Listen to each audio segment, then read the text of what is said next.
Thomas Paine, Thomas Paine, Thomas Paine, Sam Adams, Sam Adams, Sam Adams, Benjamin Franklin, Benjamin Franklin, Benjamin Franklin.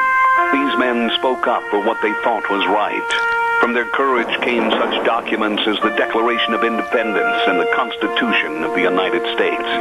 From their willingness to speak what was sometimes unpopular but right, we enjoy such liberties as freedom of speech, the right to keep and bear arms, and freedom of religion. There are those who still wish to oppress our freedoms, and there are still patriots willing to stand up and defend life, liberty, and the pursuit of happiness. Men like Zeb Bell, who honor our founding fathers and what they stood for. It's now time for Zeb at the ranch, speaking up and defending your freedoms. Brought to you by Magic Valley Les Schwab Tire Centers and all of the other great advertisers on the program. And now, Zeb Bell. Did you know that dolphins are so very smart that within a few weeks of captivity, they, the dolphins, can train people to stand on the very edge of the pool and throw them fish? Yeah. Dolphins are really smart. Good morning, everybody. Here comes Kate Smith, and God bless America. Followed by a patriot with our Pledge of Allegiance to start off the week the right way. Good morning. And a thank you very much to Kate Smith, and God bless America. And right now, we're Zeb at the Ranch. I'm Zeb Bell. And, of course, our major sponsor, your Magic Valley Les Schwab Tire Centers, all 7 locations serving you, along with some of our great advertisers like Western Waste Services, always at your disposal. Call them at 734-6969. Right now, without further ado, let's go with our Pledge of Allegiance. Good morning. I pledge allegiance to the flag of the United States of America and to the republic for which it stands, one nation, under God, indivisible, with liberty and justice for all. Bingo. Good morning. Great job, Jerry. Thank you so much. We appreciate you. Thank you for calling in. Right now, You have a wonderful day, and may the Lord bless you and all them young people out there listening this morning. I appreciate it, Jerry. Thank you so much. Right now, it's time to go to the weather, and the weather brought to you by K&R Rental at 256 South. Well, Zeb, you gotta get the right address. 256 South, 600 west of Hayburn. Number to call, 678-3122. Roger and the crew, boy, they are there early in the morning, 7 o'clock till 5:30, Monday through Friday, Saturday, 7 to 6. You be sure and stop in. Well, if you were asking for some rain... Wait a minute, I'm not ready for the weather yet. Hold on just a minute. Thank you, K&R Rental, with all your forklifts to lawnmowers, all the tools and equipment you need. Here we go now, Wheels with the weather. Well, if you were asking for some rain showers, well, the Lord answered your prayers. Here is your weather forecast for today for Zeb at the Ranch. Scattered rain showers and thunderstorms off and on throughout the day, mostly cloudy skies. Looking at a high of 73. Winds out of the west-northwest, 7 to 10 miles an hour, becoming southwest as we move through the day. Tonight, we are looking at about 20% chance of rain showers and thunderstorms before midnight, mostly cloudy skies, with a low right near 54. Tomorrow, looks like sunny skies, high of 81, with a low of 52. And for Wednesday, mostly sunny skies, high near 83. That is your weather for Zeb at the Ranch. That's the way to do it, Gina. Thank you. Brought to you by K&R Rental, 256 South, 600 west of Hayburn. I mean, they've got everything. Oh, and including, they are a Honda engine dealer. All the parts that you might need for your wheel lines. They've been in business since 1979, and they've got all the equipment and tools for you at K&R Rental. I want to take just a little bit and welcome back my itty-bitty buddy, and that's Wheels. Wheels, good to have you back, and I hope you're feeling much better. Well, thank you. I do feel a lot better. As you can obviously tell, I had the itchy finger on doing the weather this morning, and you got me. I messed up this morning. We are not even 15 minutes into the show. No, don't worry. No, I gave you a free pass today. I said any mistake you made today was a free pass, and tomorrow you may be in jeopardy. But that's all right. You did good. It is a real treat to have you back. Well, thank you. I'm glad to be back. I know we talked a little bit, what was it, last? Yeah. When did I call you, Friday night? Oh, I've tried to call you on numerous occasions, but you ignored my phone call and finally called me last Friday. You know, and that's the thing, is it's like when I was gone this week, it was a lot of sleeping and trying to keep my arm elevated, and it's a lot better this morning, and I'm glad that I was just able to come back to work. A lot of people were praying for you, my dear friend, including Deanna and I and lots of folks. And so God bless you, and Gina did a phenomenal job filling in for you. Good. I know I asked both of you how the show's been going and everything, and so I'm glad that everything's been going well, and you know, we're getting close to Halloween again, so this should be fun. Don't rush it, buddy. Don't rush it. Hey, I appreciate you, Wheels. Thanks much. I got to do some bills here. Hey, don't forget Daryl's Cleaners, and they're located at 1223 Albion Avenue in Burley. And you know what? You don't want to take time to wash your clothes? You don't? Well, you don't have to, because here's what's the deal.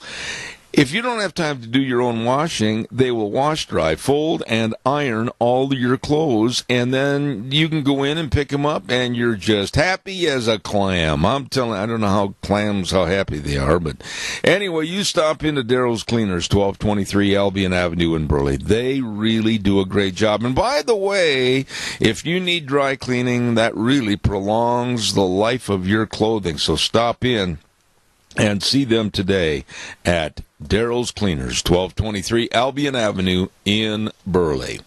This week is the full week of the Cassia County Fair and Rodeo. Holy buckets, they got all kinds of things going on, from motocross races, and they've got great entertainment over there, free stage, and they've got team sorting. They've got a PRCA rodeo Thursday, Friday, and Saturday. Wednesday, of course, at 10:30 a.m., the huge, big, ultra great Cassia County Fair and Rodeo Parade. I mean, there's fun for everybody, so get over there this week to your Cassia County Fair and Pro Rodeo. Really good times at the fair. All right, calls are welcome. 436-2244, 1-866-927-4587. Some of the absolute idiocy that is going on in this country over the terrible, terrible happenings of white supremacists and violence and running a car into a crowd, killing a woman and injuring many, and then the idiots come out in the news. And in the Times News this morning was one of the most ridiculous, one of the most bizarre, and one of the most unsubstantiated headlines I've ever read since I've been in this business. Here's the headline by an article written by Petula Dvorak, Washington Post columnist, and it's in the Times News, the Times News this morning, and I want to read this to you quickly. Trump lit the torches of white supremacy in Charlottesville. We must extinguish them. What a terrible and absolutely lying headline. Trump lit the torches of white supremacy in Charlottesville, Virginia. And then Representative Maxine Waters comes out on yesterday's programs, and she absolutely said that it was all Trump's fault that prompted violence at a national white supremacy meeting in Virginia. She went on to name several White House aides as white supremacists, including Stephen Bannon and Sebastian Gorka. It is now the white supremacist house, she said. Maxine Waters is a despicable human being. Maxine Waters should not be a representative of the state of California and representing anybody. And when you say that it is now the white supremacist house, and you start calling people white supremacists, and then you have headlines that Trump lit. This is a definitive statement, like he did it, and he did not. Had nothing to do with it, and they get away with this. Trump lit the torches of white supremacy in Charlottesville. When and where and by whom does this idiocy stop? What's going to happen in this country is just what the left wants to happen. Total chaos, insurrection, revolution, and a lot of people in the Civil War. So the left can portray the whites and Christians and conservatives as those that have to be stymied and stifled. They'll declare a martial law and have complete control. I see it coming. I see it coming. What about you? Give me a call, 436-2244, 1-866-927-4587. We'll talk more about this in just a moment. By the way, Ramsey Heating and Electric at 2600 Overland Avenue in Burley, open 7:30 to 5 Monday through Friday. All of your heating, cooling, and electrical needs. They've got it all over there for you. And I don't care what you need. If you want to call ahead, they'll have your order waiting on the counter. And they are wonderful people to work with, as they have for over half a century. Yep. Ramsey Heating and Electric, 2600 Overland Avenue in Burley, 678-0459, where they provide warm winters and cool summers.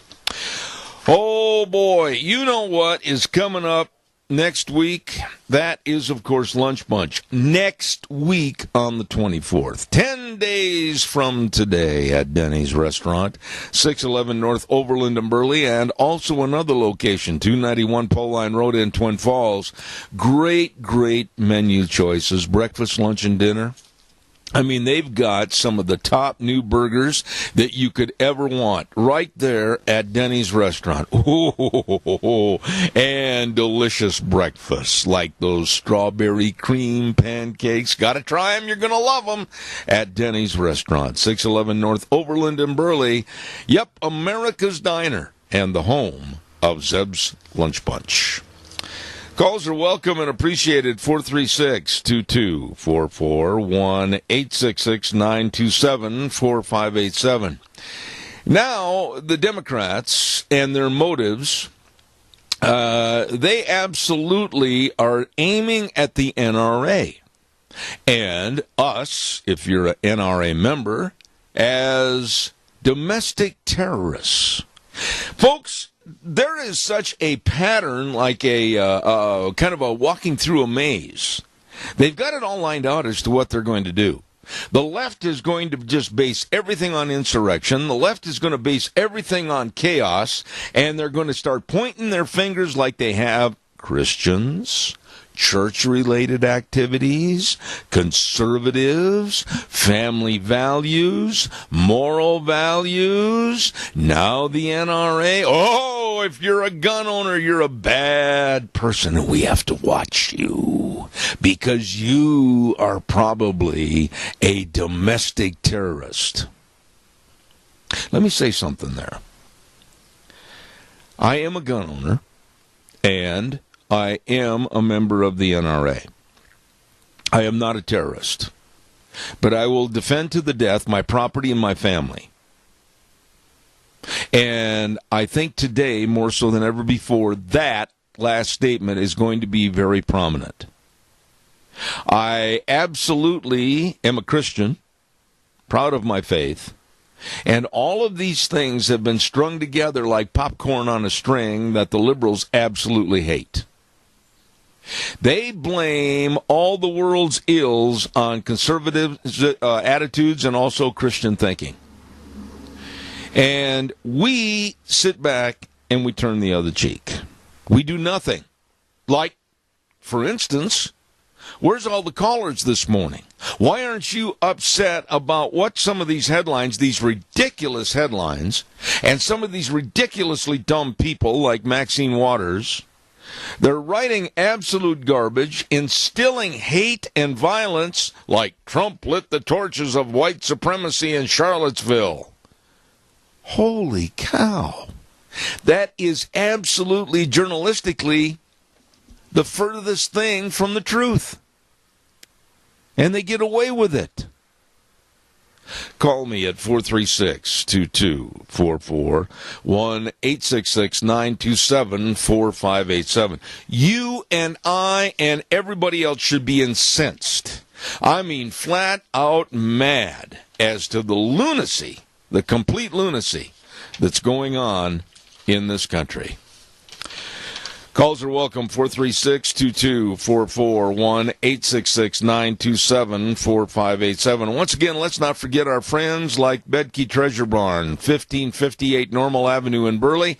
Oh, my goodness, they welcome you to the Cassia County Fair and Rodeo all this week. My goodness, and take the time to go on over to their store. They've got everything in there. I mean, it's a unique inventory, from furniture like love seats, and they've even got salon and barber chairs there, and they've got clothing, and they got power tools, they've got collectible toys, you name it.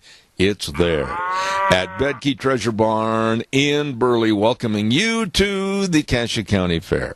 Along with our friends at Streamline Precision of Burley. Oh, let me tell you, Tim and the crew, they can build your steel buildings just the way you want them. Absolutely. Agricultural, industrial, and community buildings. They do it all. They do it right at Streamline Precision of Burley. And by the way, they say good luck to all the 4-H'ers and FFA'ers at the Cassia County Fair and Rodeo.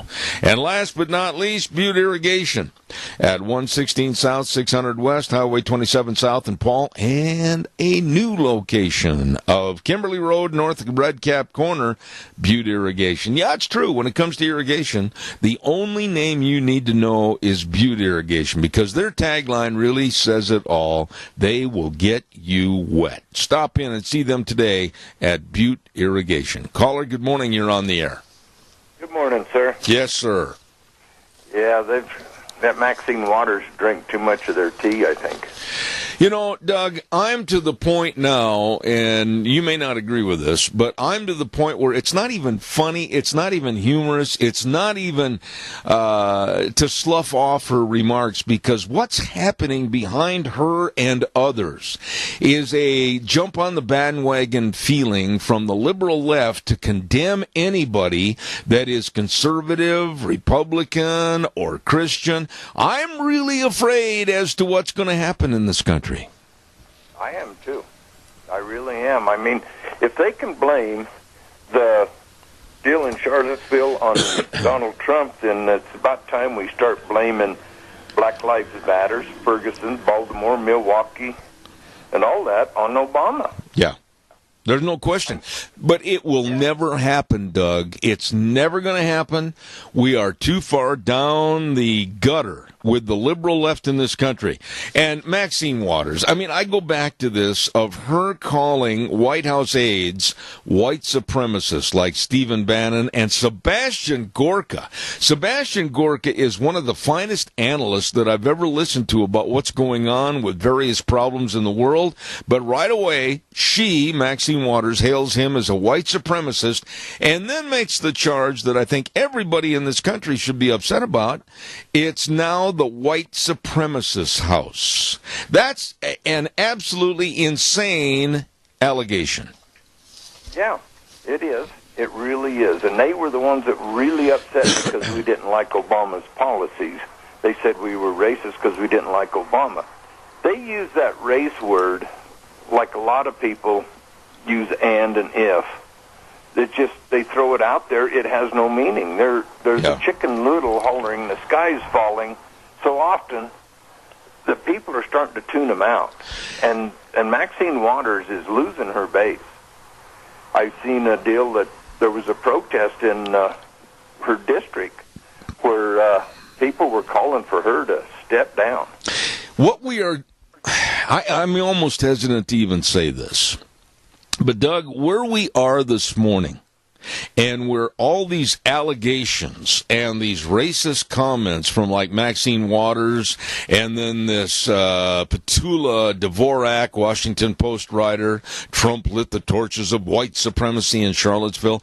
What they are doing, and you can see this, they are taking the little kindling sticks, and then they're putting on lighter fluid, and then they're striking the match for a complete civil war in this country. Well, that's what they want. They want to take us, the conservatives, they want to take us out. And you take, the conservatives have how many trillion rounds of ammo, and how many gun owners? And the liberals, they don't know which bathroom to use. That's not going to be much of a fight. Well, yeah, but wait a minute. What's happening in this country now with the Democrats calling NRA members domestic terrorists? They're kind of just shining the spotlight on the wall and saying, let's hit them with this, and then let's hit them with this over here. And sooner and later, they know they're going to get the bulk of the millennial generation to join in a absolute uprising against any morality, any family values, anything at all with Christian conservative values. I tell you, Doug, we can't take this lightly because I don't trust anything that's going on with the liberal, absolute, chaotic left. No, you can't take it lightly, and I'm trying to lighten the mood just a little bit here, but it's scary. It is right down scary, and all they're doing is the low information voters, the ones that watch the CNN and MSNBC, and those guys are getting this shoved down their throat. They're getting brainwashed. Yeah. Even smart people are getting brainwashed by watching the same stuff over and over and over, without even looking to find the facts, to find both sides to a story. They just listen to one side, so that's gospel. Well, 8 years ago, I went through a lot of the same problems that are going on with these absolute race baiters and haters in this country, and especially right here in southern Idaho. I know how they work. They go out, they plant seeds, they try to go ahead with their lies and innuendos, falsehoods, etc., but you've got to turn on them. You have to turn on them. We have to fight back. We have to just do more than nothing. Doug, right now, nothing is what got us into this mess. Exactly. That's exactly it. There's a lot of people who are complaining about it at coffee shops, but that's as far as they take it. Yeah. They need to take it 2 steps further. They need to call their congressman, their senator, and call the White House. Let them know what you feel and how you think and what should be done about this. Now, just turn the tables for a quick minute and give me a short answer on this, because then I've got to give away some cookies. But now, if any conservative writer, if any conservative commentator would have used those kinds of headlines and just replaced the word Obama in all of the news stories, especially this one headline that we would take Trump out and we would put Obama in there. Obama lit the torches of white supremacy in Charlottesville. Oh, the left would have jumped out of basement windows. They would have, because it goes against what they're saying, and I'm just at a loss for words on how to describe how one-sided and blind these people are. Yeah. And you take like NBC and ABC, CNN, how many people own all of the networks? Yeah. There's only, 2 or 3? We are living in scary times, and I had somebody the other day call me. It was on my day off, and they said, well, Zeb, come on, it can't be that bad. Hey, listen, get your head out of the bucket of sand that you carry around and see the real world for what it is, and quite frankly, we've got to fight back. We do. And for evil to succeed, I've said this many times, and I've heard it many times, is for good to do nothing. Got to run, Doug. Thank you so much. Appreciate it. Thank Everybody, you. Let's take care of our senior centers. Absolutely. Thank you, buddy. Burley Physical Therapy and Rehabilitation, you know that these are the best of people. You know they've got the best of physical therapists. You know that they know all the different exercises, all the sports medicine, and, of course, they've got the only hydrotherapy pool in the area. And I know that really helped me get back on my feet. Man, I was a little questioning as to whether after all those surgeries and everything on my leg I was going to bounce back. Well, they helped. And let me tell you, they can help you. They can help you get back to being you. Burley Physical Therapy and Rehabilitation, 1263 Bennett Avenue, Suite 2 in Burley. Absolutely great folks that really can help you. You make an appointment and call them today. Caller, I'm going to take a short call, and then I've got a cookie contest, so go ahead. You're on the air. Thank you. Okay, well, I don't want to be in the cookie contest. I just want to say, we need to stand up. When these newspapers and these news people put false information out, which seems to be every story they do anymore, I'd say probably 9 out of 10 maybe, we need to stand up and protest it. Tell them they're lying. Absolutely. We need to get the word out to the people on the street that don't listen to the right news, but listen to the lies, and let them know that that's what's going on. We're getting propaganded to death. Jerry, they're to me. Jerry, they're pick up a paper full of lies, and or stories that are absolutely false because of their innuendo. Absolutely. Absolutely. Jerry, there's going to be a group of people, and I'm going to just come right out and say it. There are going to be people that don't really take the time to understand what's going on in the news, and they are illiterate of what really is happening in this country, that are going to pick up the paper. They're going to read that headline that says, Trump lit the torches of white supremacy in Charlottesville. They're going to think that he actually struck the match. I mean, this is insane, but there are people, many of them, unfortunately, that don't take the time to understand how journalism is absolutely being twisted. Well, I kind of got in that debate yesterday. Somebody was telling me what the First Amendment said and how there was such a thing as the separation of church and state. No, there's not. And I told them it's not in the Constitution. You're getting something that's wrong, and they sat and read it to me, and they said, see, that's just what it said. Oh, my goodness. And, they don't look at what they're reading. They don't read in depth. They just assume. Well, what they've heard somewhere is right, and it isn't always right. Absolutely. Jerry, I got to run and do some cookies, but I appreciate your call, my dear friend. God bless you. Thank you. Thank you. Have a great day. May the Lord bless you and all your little Indians out there listening. All right. Thank you, Jerry. Hey, right now we're going to give away a dozen cookies to Sophie's Chatterbox. Oh, it's for first-time winners only, and if you're hungry and can't decide where to go for breakfast, go to Sophie's, right on the square in Rupert. Oh, what a bakery, what a restaurant at Sophie's Chatterbox. Here is an easy question. First-time winner, call me at 436-2244. It's easy. Listen to this carefully. Willie Mays was known as the Say Hey Kid. That was his nickname. Hank Aaron was known as Hammerin' Hank Aaron.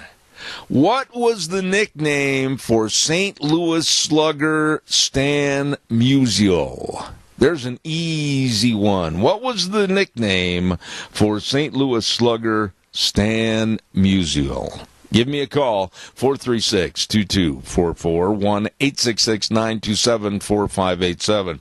Boy, I'm talking about delicious cookies, pies, all kinds of different desserts at Sophie's Chatterbox, and we're going to give away a dozen cookies if you can quickly call and tell me what was the nickname of St. Louis baseball slugger Stan Musial. Okay, come on, quickly, give me a call, 436-2244, 1-866-927-4587.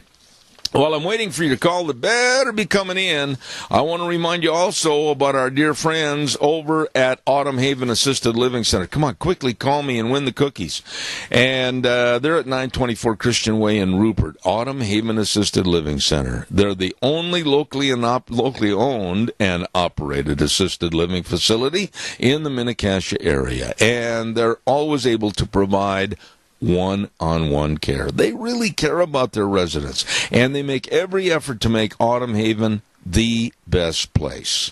Please stop in or give them a call at 436-3200. Autumn Haven Assisted Living Center, 924 Christian Way in Rupert. They're small compared to some, but with a bigger heart than most. Caller, good morning. You're on the air. What's your answer? How about Stan the Man? Who is this? Sarah Ringle. How do you spell your last name, Sarah? Ringle. Well, you are the WINNER.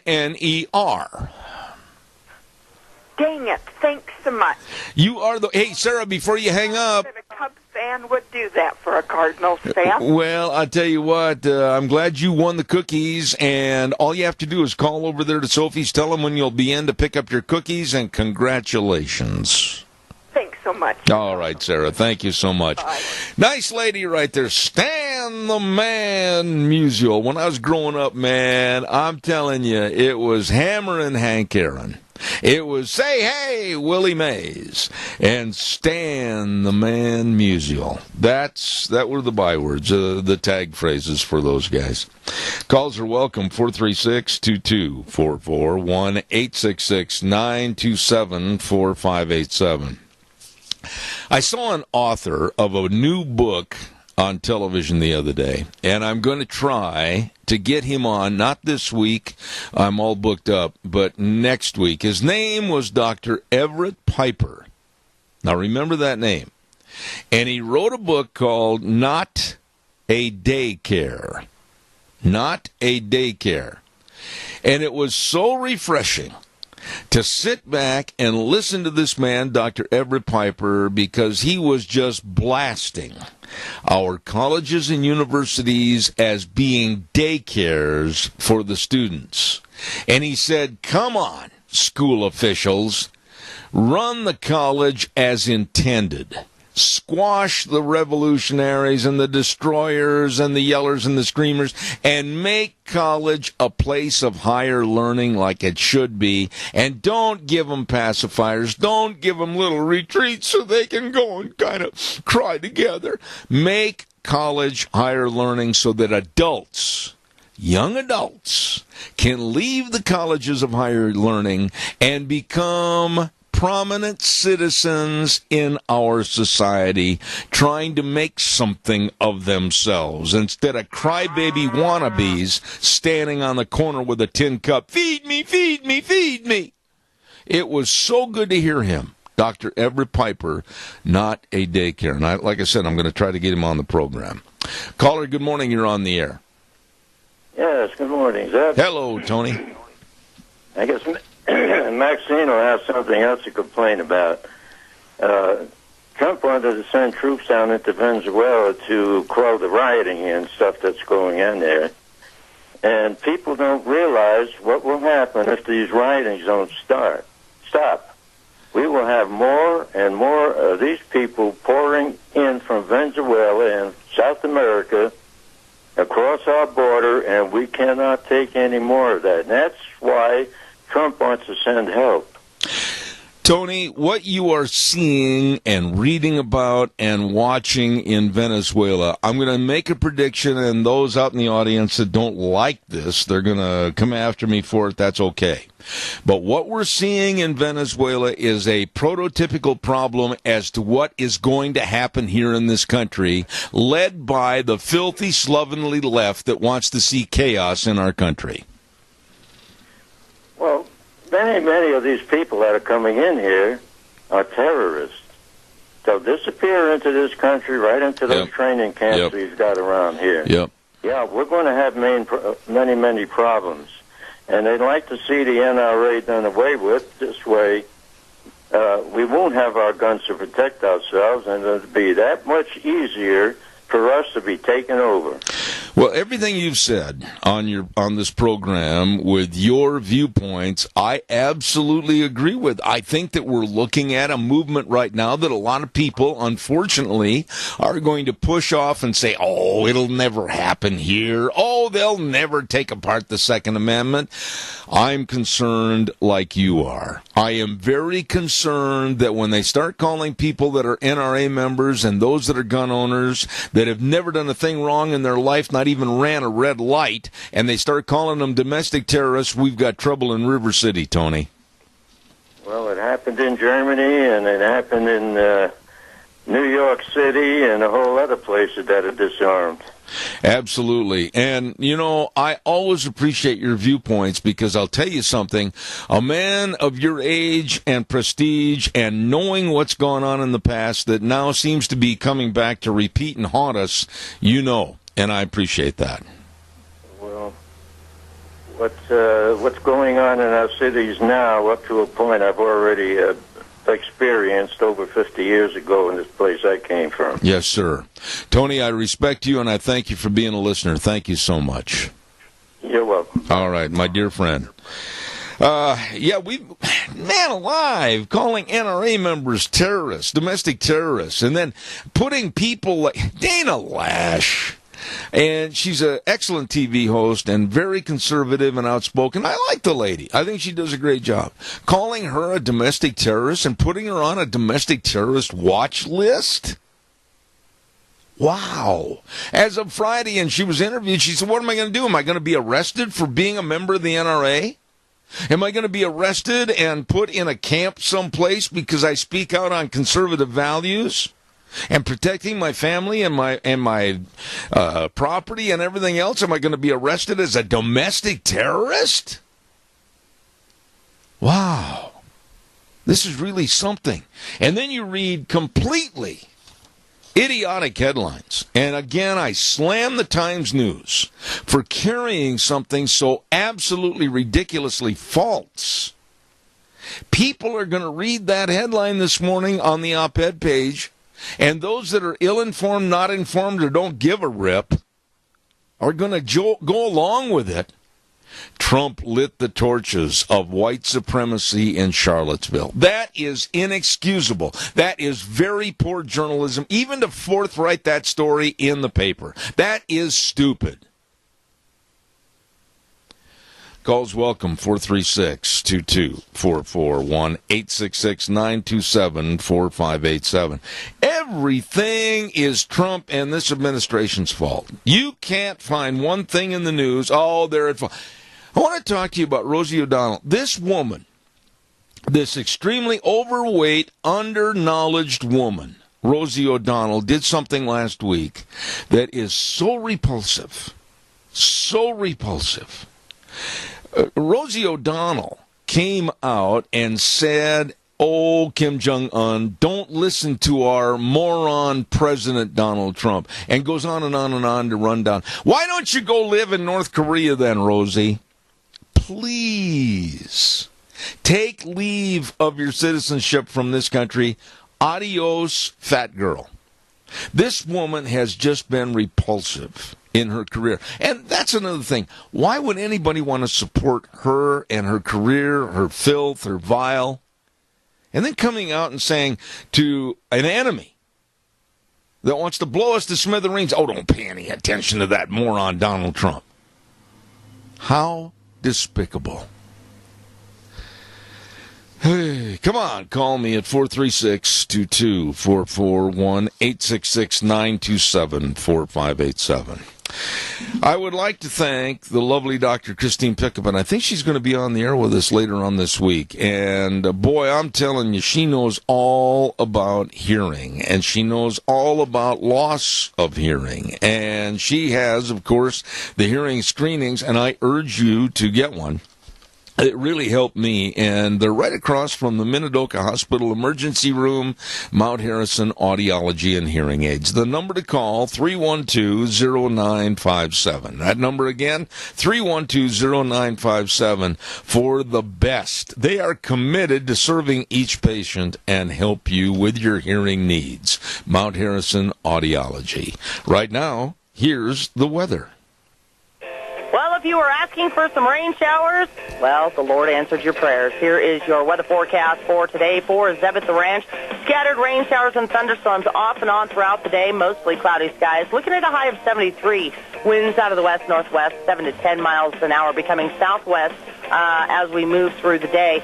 Tonight, we are looking at about 20% chance of rain showers and thunderstorms before midnight, mostly cloudy skies, with a low right near 54. Tomorrow, looks like sunny skies, high of 81, with a low of 52. And for Wednesday, mostly sunny skies, high near 83. That is your weather for Zebeth Ranch. Thank you, Gina. Brought to everybody by Mount Harrison Audiology and Hearing Aids. And again, I urge you, if you've noticed the loss in hearing, to get a hold of their office, 312-0957. Schedule an appointment today with Dr. Christine Pickup. Mount Harrison Audiology and Hearing Aids.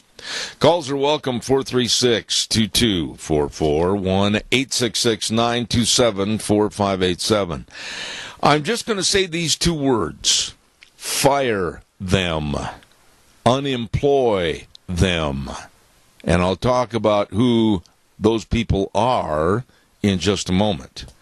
Don't forget Berry Equipment and Rental. South Lincoln and Jerome, Addison Avenue West in Twin Falls, and 159 West Highway 30 in Burley. They have all the equipment to get the job done right. Yeah, buddy, I'm talking they've got all the Bobcat excavators. Now, a lot of us need those excavators. Maybe you're cleaning out stalls or corrals, or maybe you're doing yard work or what. I don't know what you're doing, but if you don't know how to run one, stop in. They've got all shapes and sizes, and they'll teach you out in the sandbox behind the business how to run one at Berry Equipment and Rental. Of course, all the equipment rentals, all the retail equipment sales. Yep, it's true. They do have all the equipment to get the job done right at Berry Equipment and Rental in Jerome, Twin Falls, and 159 West Highway 30 in Burley. Fire them. I mean it when I say this, that NFL owners, I'm not talking just a sports story here. I'm talking about things that really are serious. We are seeing more of the Colin Kaepernick effect. Michael Bennett from the Seattle Seahawks at a preseason game sat on the bench with a towel over his head. Marshawn Lynch, running back of the Raiders, sat on the bench and ate a banana during the national anthem. And what I'm saying is that now it's time to put some teeth into this thing with the owners. They are private business. They, the owners, can set the rules and regulatory means of which you're going to adhere to if you work for them. It is no different going to any place to work. If they've got rules, you're going to abide by them, or don't let the doorknob hit you in the butt on the way out the door forever. There has to be rules and regulations. If I were an owner, whether it's Jerry Jones, I don't care who it is with the Dallas Cowboys, the Green Bay Packers, doesn't make any difference. You will play for us, and you will follow these code words and ethics. You will stand during the national anthem. You will not do this. You will not do that. If you do any of these things or you go against our rules, we will fire you. And there will be no arbitration with the Players League. You work for us, we pay your wages, and we give you all your health, everything, your care. You will do as we say. That's just the way it is. But for somebody like Marshawn Lynch of the Oakland Raiders to sit eating a banana during the national anthem, sitting down in plain sight of everybody, I can't believe this, in support of Colin Kaepernick. You know, evil and wrong are in our country, and they're being hailed as, oh, that's the thing to do. Well, jump on the bandwagon. Let's all sit and eat a banana during the national anthem. Disgusting. Most every one of these players, take it past the NFL and go to the NBA, the National Basketball Association. Take it past that to Major League Baseball. You can go anywhere. This sport in this country is affording these idiots to act like idiots. What other country would let them do that? And they're spitting on our flag and our Constitution. I know they have a right of their free expression, but you know, as an employer, no. You will stand, you will not eat a banana, and you will not put a towel over your head, or I will fire you. Good morning, you're on the air. Good morning. I agree. And, you know, those overpaid, spoiled brats who think they are God's little superstars have forgotten that the red, white, and blue is all over on the money that they're spending. And the way the United States got to be as great as they are is we had rules, and we upheld our rules. And if those football owners don't start upholding the rules, they're not going to get too many of those dollar bills with that wonderful USA currency on it. You know something, Chris? I have reached a point in my life, and I thought I would never say this because I'm a dyed-in-the-wool sports fan. But hear me out on this. I absolutely say this morning, that if it means the complete ruination of the NFL, the NBA, Major League Baseball, whatever, because they have to stand up to these spoiled brats that are making millions and millions of dollars, and then they defame this country and act like socialists and communists, then I think, good, let's do away with the sports, let's do away with the NFL, because if the owners haven't got the integrity and the backbone to set the rules and the means by which they want their employees to act, then they deserve to fail. Yeah. And I have no idea what their contract looks like when they sign it, and if any of them even have read it. But I have a feeling that there's a phrase in there that says, you will do what I say, and you will follow my rules. Well, conduct. Is there something about that? Yeah, conduct, detrimental. A lot of the phraseology in those contracts will include sentences that say conduct detrimental to the benefit and welfare of the team, etc. And right there, I say, if I were like, again, I'm mentioning like Jerry Jones of the Dallas Cowboys, I would say, hey, look, you play for me. I will do all I can for you with bonuses. You've got your contract, the best in healthcare, etc. But boy, if you don't toe the line and you start acting stupid like eating a banana during the national anthem, don't forget to clean out your locker immediately. Mm-hmm. And I think it's just got to happen before any of them believe it. And I would start with those three people that you've already named off, and that Colin Kaepernick. As far as I am concerned, he makes me sick every time I look at him. Well, I think you're going to... He's a good football player, but he is a poor human being. I agree with you, and I personally am leading the charge for the owners to really get tough. Well, whether they will or not, I don't know. I have my doubts because of our liberal society that we live in, and everybody's, oh, well, you can't do that. My goodness. Well, see, that's the problem. Whether it's sports, whether it's in the business avenues, whatever, people that own businesses, they need to set the rules and abide by them. Yes, yes. And I don't know, does the NFL get the owners together and help set down the rules, or is it each individual team. Well, I'll tell you what, I'm really surprised at the Owners Association and the meetings, etc., of all the teams that they haven't said, look, this is America. We are afforded the greatest country in the world to put forth this product in front of the viewing public and the public that buys tickets, and we better not have crackpots like Marshawn Lynch sitting on the bench eating a banana during the national anthem. Well, and the Super Bowl Sunday is one of the most enjoyed Sunday in all of America, and we all do it together. And what a shame that these three spoiled brats can make it so unappreciable that they can control the conversation. Amen. Amen. Chris, I always look forward to having you on the air. I got to run, but thank you so much. Thank you. God bless you. Bye. Nice lady.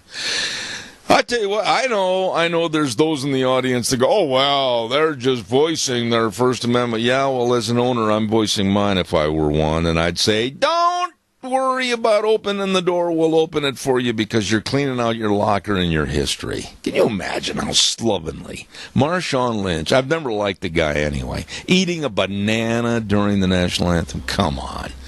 Get where you're going this summer with safe tires from your Magic Valley Les Schwab Tire Centers, all 7 locations serving you, and they do have the best of tires, all the different tread designs, everything for you and your driving safety, along with the best in brake service with highly trained brake technicians, front-end alignment, shocks and struts, batteries. I'm telling you, folks, they care. They really care, and the slogan is true. Get where you're going this summer, and then turn around, come safely home. Absolutely.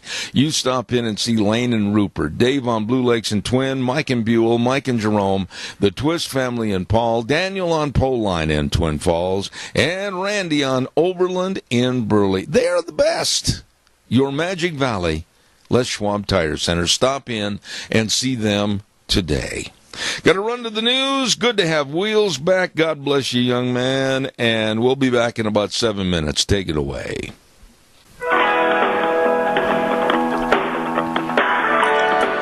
And welcome back, Zeb at the Ranch on a Monday. I'm Zeb Bell, and we say big thanks to our big sponsor, our major sponsor, your Magic Valley Les Schwab Tire Centers, all 7 locations, serving you, along with some of our great advertisers like Western Way Services. From the canyons of the Snake River and all across southern Idaho, we're always at your disposal. Western Way Services, we care about our community, our resources, and this great land. Western Way Services is lending a hand, always at your disposal. Western Way Services. Oh, boy, I tell you what, I talk about the dumpsters. I need to get a dumpster, and I need to just have it right out my back window of my office and just start pitching and throwing. Well, they got the dumpsters in various sizes, and they'll deliver the dumpster. You fill it up, they'll come and get it. Oh, my goodness. Western Way Services, always at your disposal. Call them at 734-6969. Want to say a big shout out and thank you to Dr. Bill Fulcher. He was on our program last week as our business salute Ark Animal Hospital at 750 21st Street near Connection Credit Union in Heyburn. Number to call, number to remember, number to write on your refrigerator, 678-1177. They do have the warm hearts for the cold noses. Yes, sirree, Bubby. And I'm telling you what, if your pets get sick or they've got some kind of problem, take them in there. Same way with your large animals, your cattle, your horses. Mixed animal practice, meaning big or small, they love them all. At Ark Animal Hospital in Heyburn. Number to call, 678-1177. Don't forget all this week, the Cassia County Fair and Rodeo. Holy buckets, fun at the county fair. Woo! They had a great concert the other night, Aaron Watson and Ned Ledoux.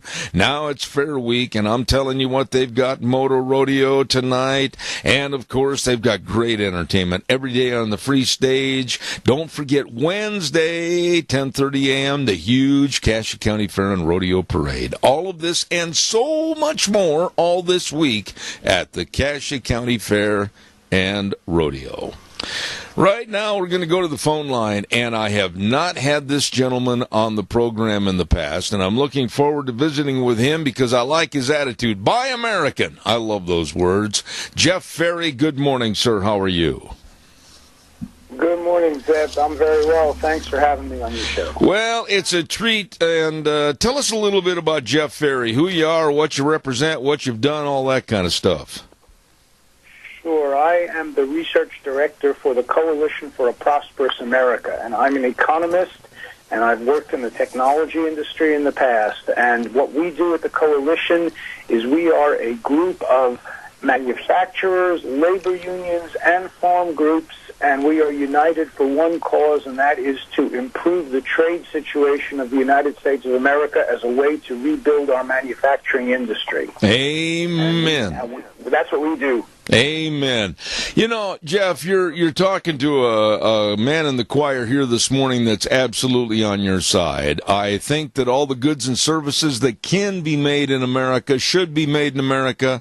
It's the same with our food. I absolutely tell my wife nothing will be bought out of the grocery store that says it's processed and labeled over in a foreign country. Am I wrong in my thinking?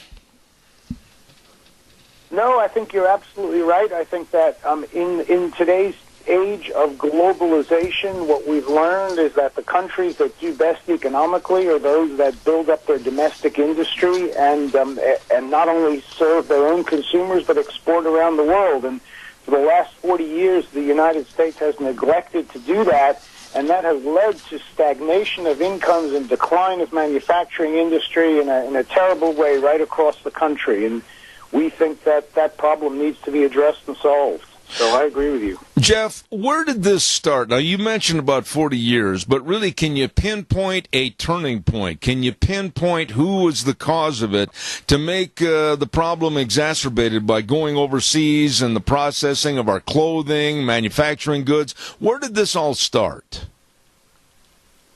Well, economists are famous for having a lot of answers to the question. So there's a lot of things happened historically. I guess I would say that this problem coalesced around the year 2000, and at that point, three things happened in my book. First of all, NAFTA, which was enacted in 1993, really took off around 2000 when we saw hundreds of companies, many of them American, investing south of the border to move jobs and industry into Mexico. That was the first change.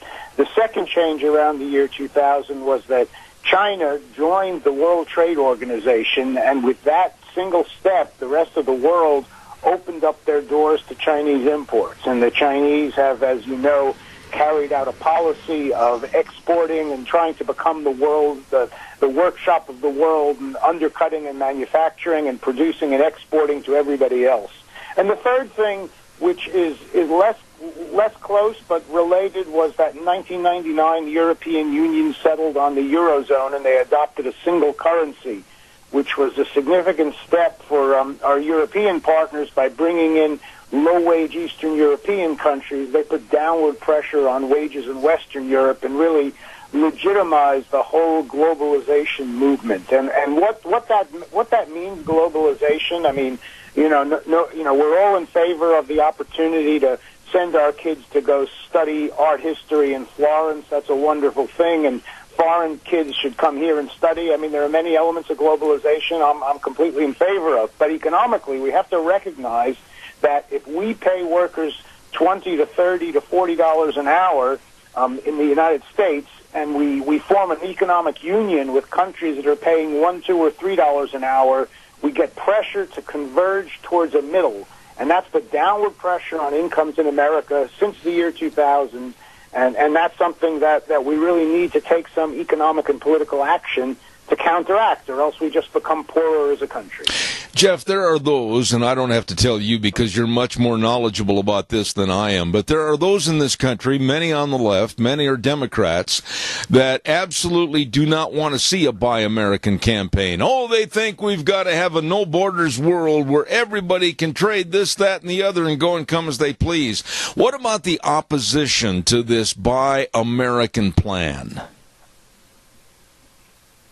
I think you're absolutely right. There are politicians and there are economists and there are business people who love imports. And only this morning I was reading an article by the head of Federal Express and UPS, and they're in favor of trade. And of course they're in favor of trade because what they do is fly goods around the world and make a few bucks on every single product they fly.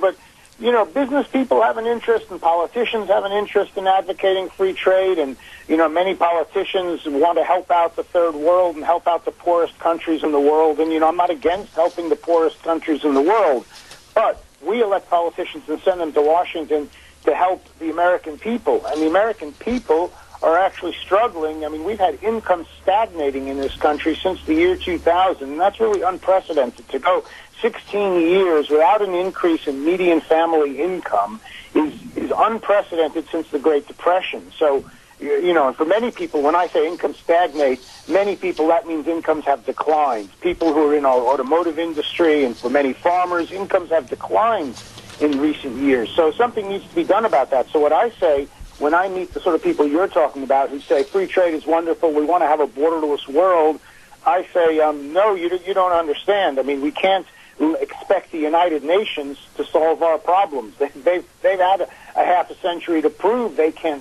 barely solve any of the problems we're asking them to solve. We have to look to governments in our state capitals and in our federal capital to solve our problems, and that's really where I think it's at, and that's where we all need to be thinking about solutions. Jeff, if you were to... Buy American is one part of the solution. Now, Buy American means a couple of different things. It means that when a consumer buys a product, he ought to be aware that if he buys an American-made product, he's providing jobs and revenue to Americans, and that's a very good thing. And I bet he'll also discover that American-made products tend to be higher quality than many of the products that are shipped in from other countries. It also means that Buy American refers to a specific law requiring the federal government and state government and agencies to to give preference to American-made products wherever possible. And in the last 40 years, we've provided a lot of exemptions and loopholes for that law as a result of treaties we've signed with various countries. Now, what we're campaigning for, and President Trump has made some steps in this direction with an executive order, is to close those loopholes and say, you know what, when you have to buy American, that means something really made in the 50 states of America. It does not mean some of the foreign countries. And the whole European Union slips in under one of these loopholes, and anything made in a European country, like Finland, can qualify as American. And again, I'm not against Finnish products. What I'm against is an unfair system where the Finns and many foreign countries are not opening their government procurement to American goods in the way that American agencies, state agencies, have opened their procurement to foreign goods. So we need to rectify that situation. As I say, the President signed an executive order where we're still waiting for it to be fully implemented and watching, and we want to see everybody follow through on that. Jeff, what would you tell my audience this morning as far as whether it's the housewife or whether it's a guy at work at his office or somebody changing tires at a tire shop? What would you tell them that they need to do, that they should be aware of and cognizant of in a Buy American campaign? I absolutely am sick and tired of going to clothing stores and trying to get my shirt in my size. I come home and find out that when I button it around the wrist, it hits me at the elbow. I am sick and tired of these absolutely not fitting clothing that we're having manufactured over in other countries. Other things. What would you tell my audience they should be doing?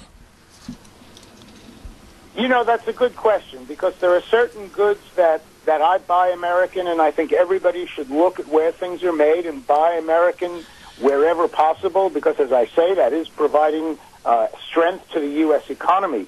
But realistically, Zeb, in the world of textiles and apparel, it's pretty hard to buy American, and I don't, as an economist, I can't tell you it's realistic to say to people, look, you can find a shirt for $10, but buy one for $25 that's made in America. I mean, some people can afford to do that. Most people cannot afford to pay twice as much for an American-made product. So that's why we're a Washington organization, and what we're trying to do is change the laws and change change the trading system because the dollar is too highly valued. We need to bring down the dollar, and we have proposals that are out there that specifically, if the Congress and the President would enact these proposals, it would bring down the dollar, make American goods more competitive, and bring back a textile and apparel industry to this country. We also have various tax proposals which would hit foreign imports, and in the short term that would make foreign imports more expensive, but in the longer term it would bring back an American-made industry which could then reach a scale where it would become highly competitive. So I think what I would say to you is that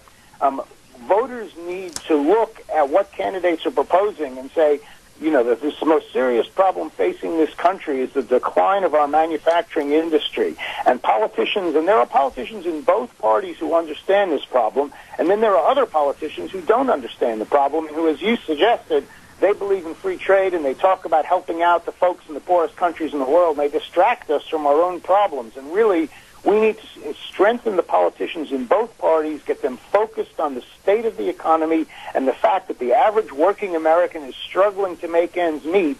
And the only way to solve that problem is to eliminate the trade deficit and get our manufacturing industry to be rebuilt, and so we can see strength once again in industries like textiles, shoe manufacturing, steel production, automotive production, and high-tech manufacturing. I mean, it's a shame that we're all carrying around smartphones these days, and every single one of those smartphones is manufactured in Asia.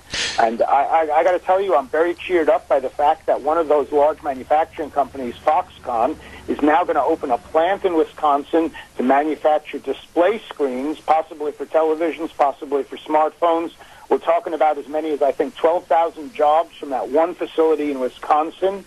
And, that's a great move by the governor of Wisconsin, and the federal government's been involved in incentivizing that, too. So that's a good sign, a sign of a positive future, and we want to see more of those signs. Jeff, I'm an advocate, of course, being in the cattle and horse business also. I've been an advocate of the country of origin labeling and the cool label, if you will. And I'm a big fan of letting the American consumer know where the product was made, manufactured, or processed with the country of origin labeling. What are your thoughts on that? I'm with you 100% on that. I think cool is a great thing, and we need to maintain cool for beef and for other products and extend it to more products. We need to have more country of origin labeling in NAFTA, and we need to have higher rules of origin in NAFTA. So you can't have 20% of an automobile, for instance, come from Chinese parts and ship those to Mexico and then say that the car is made in Mexico. That won't wash. I think we need to be straightforward and, transparent is the word we use in Washington. We need to be transparent about these things because, as you say, Americans prefer to buy American-made products, and they're quite right. I mean, in the world of food, I feel a lot safer buying any product, whether it's meat or any sort of product, when I know it's made in the USA, because safety standards in other countries don't match ours. And then you have a state like California, and by the way, they're thinking about seceding from the United States, and a governor like Jerry Brown that many times, as in your article, wanted to support projects with out-of-the-country goods like China. What do you do about people like him? Well, it's California is a state that I think is going to be electing Democrats as long as I live, and if anything, they're getting more radical and more. Berkeley is calling the tune here in California. I live in California, so I know what you're talking about. And without trying to pick a fight with everything they do, I'd say specifically on manufacturing and industry, it's a shame when Governor Brown talks about building a high-speed railway with rail systems that come from China, because you know what? A lot of that rail technology was invented in the United States, and we're no longer making it. And then there's a case where we ought to be friends with Canada, because I'd rather buy rail technology and air technology from Canada than I would from China. So I think Governor Brown is really pandering to the worst instincts of his own voters when he talks about buying technology and, buying solar power technology from China. And, it's a complicated issue with solar power, because a lot of solar installers are making a good living installing products that come from China. But, this country was built on taking the long-term view, and taking the long-term view we've got to manufacture our own solar systems. We can't just, there's a lot more prosperity in manufacturing and developing and designing that technology. And here in California, we've got millions of engineers who could be designing state-of-the-art solar systems. But the Chinese government, through government subsidy, has taken that industry and is dominating that industry. And I think that's a situation we need to fix. Jeff, you really are an excellent spokesperson for this movement, Buy America. But where can they check on more writings and more information about Buy American campaign? Do you have a website, or give us some of that information? Absolutely. As I said, we're an organization with 3 million members and an executive team, and we're posting information to our website regularly, and also individuals can join, and that website is prosperousamerica.org, O-R-G. You can go to that website and read about what we're doing, and we also post articles from the rest of the media. This is going to be a big week with the president, I believe, signing today an executive order to investigate China for intellectual property violations. So there's an awful lot going on. I encourage all your listeners to check out our website and support us. The way to bring back prosperity to the United States. Absolutely. Jeff, I certainly hope you'll consent to coming back on my program. You are good at what you talk about. Thank you, Jeff Ferry. We appreciate it. Thank you so much for the opportunity, Jeff. Best of luck, and we'll hope to see you again soon. I hope so, sir. Thank you very much. Buy American. I couldn't agree more. Absolutely. I'd much rather pay more for an American product than I would with my money going to help some other country and some other employee in another country. Calls are welcome, 436-2244, 1-866-927-4587. Good guy. Very, very good spokesperson. Jeff Ferry. Appreciate him. Don't forget Hanson Mortuary at 710 6th Street in Rupert with Joel Heward, his family, and his staff serving you. You know, like I've said so many times before, that when there's the passing of a loved one, you just sit there and you don't know what needs to be done in such a short period of time. And they at Hanson Mortuary can help and will help. Always with the highest ethical standards with unquestioned integrity. Please write the number down. Give them a call, 436-5636. That number again, 436-5636. Serving you and your family, and always making sure that they're there to assist you in a real time of need. Hanson Mortuary, 710 6th Street in Rupert. Oh, my goodness sakes, what a great weekend. We had a chance to take the bikes out a little bit, the four-wheelers out, and enjoy and do a little running around. Man, that was fun.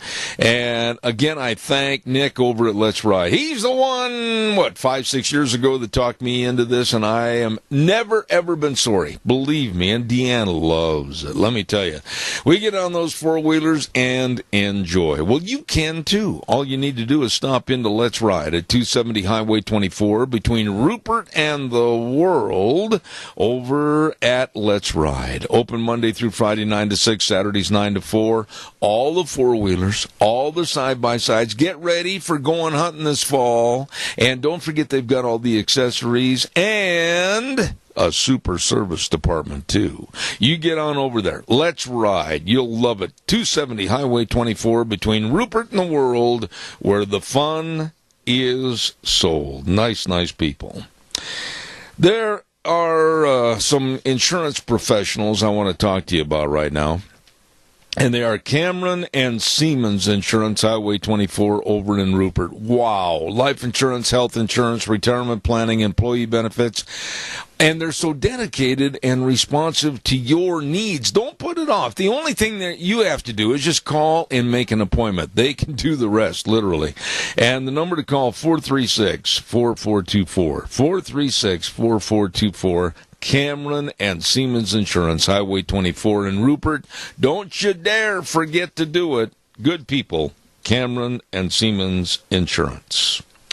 In just a moment or so, we're going to go to our next guest, the executive editor of The Stream. I'm really looking forward to this because we're going to be talking about the difference of socialism versus communism and kind of a kind of a step-graded process to get from one to the worst. And we're going to talk about that in just a moment.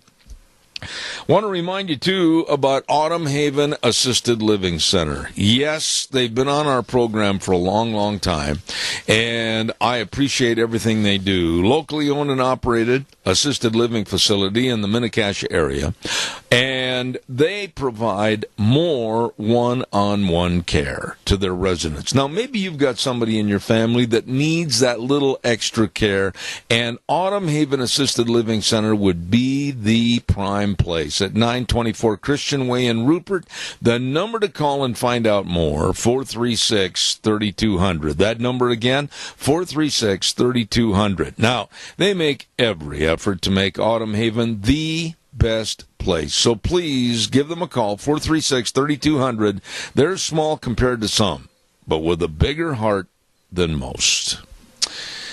Okay, let's see, what else have I got cooking here? Cassia County Fair going on all this week. Enjoy the best of country tradition. A country tradition. The Cassia County Fair and Rodeo, absolutely excellent. All right, now we're going to go to the phone line, and I'm really, really glad to have this gentleman be a part of our program this morning, and he is the executive editor of thestream.org, and we have with us Jay Richards. Jay, if you can hear me, acknowledge by saying howdy. How you doing? Howdy. Doing very well. Thanks so much. Good to have you on the program, Jay. Now, you really wrote an outstanding piece. I thought it was very informative about communism and socialism. And a lot of times we, and even myself and others, we kind of mix them together, but they're far different and really very dangerous. Why don't you give us kind of a synopsis about your outstanding piece about socialism and communism? Absolutely. I mean, I think a lot of times people think the word communism just means really bad socialism or something like that. And I get more and more disturbed because I see these polls. There was a poll at the end of 2016, for instance, that said 1 out of 6 millennials, that is a kind of younger 18 to 30-year-olds, 1 out of 6 thinks socialism is a good thing and actually identifies as socialist, and 1 out of 3 actually have a favorable impression of it. And I think when people hear socialism, too many of them think, well, socialism is, I don't know, it's some kind of Scandinavian village where everybody has a Volvo and plenty to eat, and everybody just gets along. The reality, though, is that murderous regimes of the 20th century were socialist regimes. The USSR, the Soviet Union, USSR stood for the Union of Soviet Socialist Republics. Those were socialist regimes, and socialism just means a system in which private property is abolished and the government owns everything on behalf of the people. That's just what the word means. If you go look it up in Merriam-Webster's dictionary, what confuses people is they don't realize that socialism is considered just a stage for Marxist or communist theory. So if you think about the Soviet Union, if you were to have asked somebody in the Soviet Union in the 1970s, well, is this the society you're wanting where you're having to stand in line for bread? They'd have said, oh, no, absolutely not. Socialism, it's just a means to an end. And this is what Karl Marx said. If you read Karl Marx's theories on this, what he said is that a system that they called capitalism, he called it capitalism, where the owners of property exploit the workers, and they finally exploit the workers so much that the workers revolt and there's a revolution, and then the state owns everything on behalf of the people. That's called socialism. But that was never the end for Marxists. That was just a sort of way station. What they thought is once socialism was in place, you wait a few decades, and then people would get over needing to have family and religion and property, and then a new socialist man would emerge, as they called him.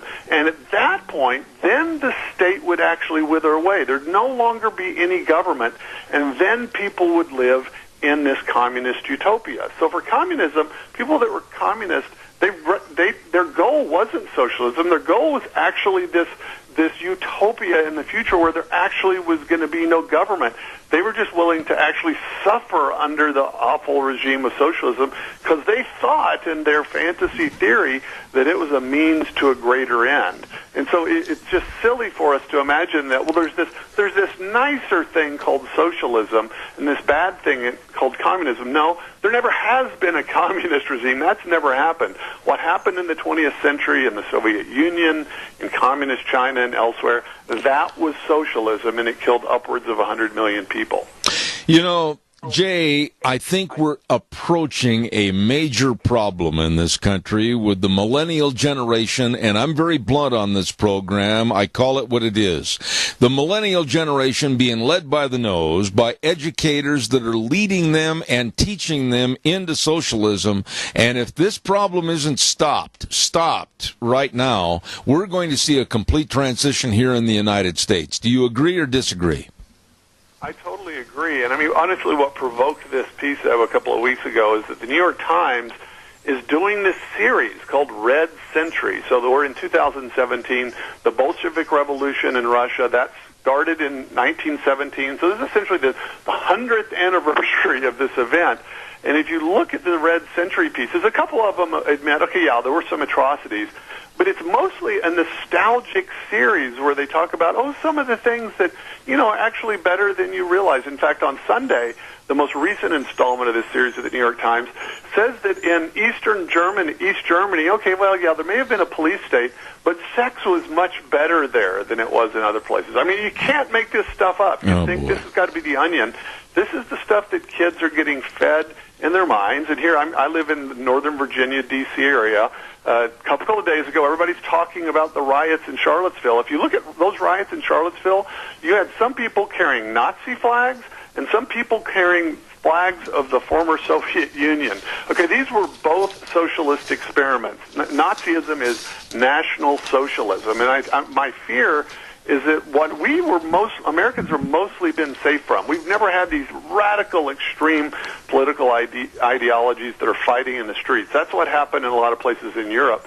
My worry is that the great conservative American tradition of limited government, individual rights, and economic freedom, that's at risk, and we're getting this kind of fracturing into these radical ideologies, and they're always hardcore statist ideologies in which politics just encompasses everything. You mentioned Charlottesville, and I want to go back to that just for a moment to get your response, if you don't mind, please, Jay.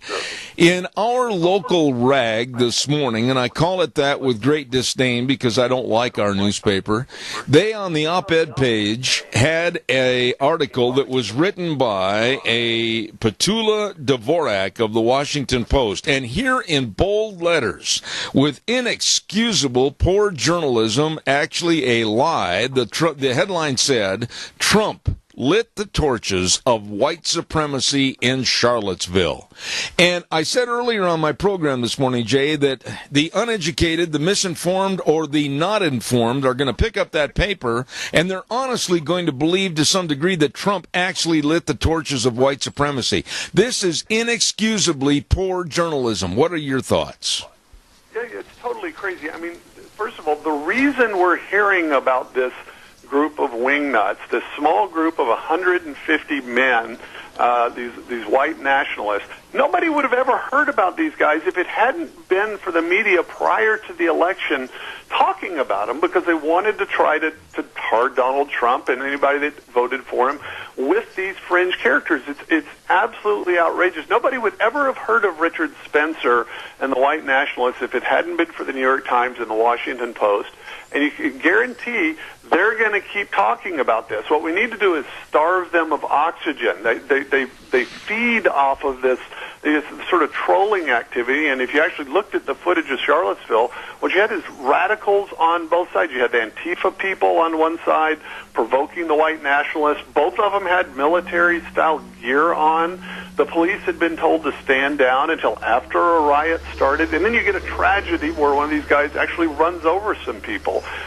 This is a bad thing, but this is not American conservatism. It's certainly not anything that Donald Trump has anything to do with. Donald Trump had no experience or exposure to white nationalism. I mean, he was basically a conventional New York liberal businessman that kind of got fed up with some of the stuff that he happened and ended up becoming a torchbearer for many conservatives. White nationalism has nothing to do with this. If you ask these guys what they believe, they don't believe in market economies, they don't believe in individual rights, and they don't believe that everyone is created equal, as it says in the Declaration of Independence. It's really an anti-American ideology, and so the claim that Donald Trump is somehow responsible for this is outrageous. Let me ask you this. When you look at the millennial generation, and I'm definitely not degrading or defaming all of the millennials, there are some very sharp young people that are doing all they can to use the talent that God gave them to further their careers. But on the other side, we have the gimme crowd. I want it all given to me. You look at University of Southern California with the burnings, the lootings, the destruction because they didn't want to hear a conservative talk on their campus. What about these kids? I mean, how do we clean up the education system so that they realize the absolute horrors of socialism leading to communism, because right now they're the ones that are carrying the flag against our values here in the United States. No, I know. I mean, and it is good to remember that, say, in Berkeley, I mean, you've got great young conservatives like Ben Shapiro and Lila Rose and Ryan Anderson here at the Heritage Foundation that are just rock solid, and so they stand out. But the reality is, if you've been to college sometime in the last 15 years, what really should happen is you should have gotten prepared for the world so that you're equipped to be able to do lots of different things in a competitive marketplace. And instead, you've been made fragile. You've been made weak. You've been coddled so that you're offended by just sort of normal human interactions and people that disagree with you. It's really a disaster. The reality is that sort of the communist revolutionaries, the one thing that they did is they were actually kind of brave and intense, deeply evil and wrong. These days, I worry what we've got is kind of a radicalization on the left and the right, and then it's just hyper fragility on the part of college students who simply don't know how to live out in the world. I mean, the good news is that there's no job opportunities. If you've got a BA in gender studies and are sort of hypersensitive and can't get along with people, you're going to have a really hard time making it. And so the reality is, I'm hoping some of those kids will outgrow it when they realize they actually have to have a job. The problem is that we sort of prop them up rather than allowing them to learn the hard lessons they need to learn. Jay, I want to go back to what I also said in the first hour. There's a gentleman that has a book out, and I'm trying to get him on the program next week. His name is Dr. Everett Piper, and he wrote a great book and was interviewed about his book called Not a Daycare, and it's referring to colleges and universities that are turning into nothing more than daycare centers for 18 to 22-year-olds. And I think you'd agree that, my goodness, we've got to start having these school officials get tough, run the schools and universities as institutions of higher learning, and telling these doggone millennials, if you don't like it, don't pay the tuition, because this is how we're going to run the school. Yeah, in fact, I know Everett Piper, and he's been really strong on this. And there are he's the head of a great school, I believe, in Oklahoma. And there are actually lots of good colleges. I teach at a very good college. There's a lot of really bad ones. And I honestly think, run this out 10 or 15 years, the cost of college education has gone up at over twice the rate of inflation for the last 30 years. And it's delivering less and less. And people that actually want to learn stuff, you can actually learn a lot on the cheap online and at local community colleges. And I really think a reckoning is coming with many of these colleges that simply don't deliver the basic goods and services that they're supposed to deliver. And I honestly think in the next 10 or 15 years, some of them will suffer and will close. Unfortunately, by that point, we've got millions of kids that have worked their way to the system and through the system. And I think there's really going to be nothing other than a really concerted effort to appeal to folks and to appeal to their common sense in some ways. These are bad ideas. I think there's still a huge segment of the population that is committed to the American experiment and not to the ideals that we hold dearly. But the reality is, we've got several million kids that have been either coddled and crippled or radicalized during their experience in college. And that's, I think, something we really need to worry about. We need to help them think clearly. We have a caller with a question for you, Jay. Go ahead, caller, quickly. Thank you. Well, I'd like to make a comment in regard to what you're saying. Even the conservative, so-called conservative universities have been taken over by the liberal lefts, the socialists, because the conservatives don't get tenure. And so that's the way it works. I know a friend here in Idaho, that's exactly what happened to him, because of his conservative viewpoint and so forth. And I faced that in college. The liberal way, it's their way or the highway. And I had to, while I was in college, renounce the Young Americans for Freedom. And I didn't realize why my major professor from Idaho, by the way, from northern Idaho, very liberal, and didn't know it at the time, I couldn't do no right for the guy. But as soon as I made a big deal about the fact that I had left the Young Americans for Freedom, oh my gosh, everything was peaches and cream. And I'm telling you, these universities, by and large, are just poisoning our kids. All right. Sending them to college, you better realize that they're going to get nothing but socialist indoctrination if they take any kind of liberal arts, political science, those kind of classes. And it's everywhere. All right, let me have Jay respond. Jay, if you'd respond to the caller, please. And you just need to save your kids. Don't send them to these colleges. Real problem. You I mean, there's no doubt about it. I teach at a university. I went through university systems, went through graduate school, and there's no doubt that both politically, culturally, religiously, morally, the left occupies the commanding heights of culture. I mean, this was what Gramsci, the cultural Marxist from Italy, proposed. He said, look, Marxists are focusing on the economy. We need to focus on the institutions of culture, the churches and the colleges that train people. It's not entirely bleak, though. I mean, it's absolutely true that in most places, if you're a known conservative, especially if you're a known conservative Christian, you're going to have a hard time getting tenure. On the other hand, some of the very best scholars out there, there's a very serious conservative Christian teaching at Harvard Law School. Robert George is an endowed professor at Princeton University and is a rock-solid conservative. And so the bad news is that it's mostly occupied territory. The good news is that the conservatives that actually rise to the top are really, really good because they've been through that refining fire. Yeah, but I don't think we should be naive. And if you're about to send your kids to college, I'm about to send my older daughter to college here next week. Fortunately, she's going to be at the same school where I teach. They need to be inoculated. They need to be armed. Don't assume that they're going to be able to work their way through all these bad ideas on their own. You need to make sure that they are literally inoculated, just like you'd inoculate your kids against dangerous diseases of the body. You need to inoculate them against dangerous diseases of the mind. Let me ask you this. I've got a couple of minutes left in this segment, Jay, but what we see on the newscasts of Venezuela, is that coming to America sooner than what we think?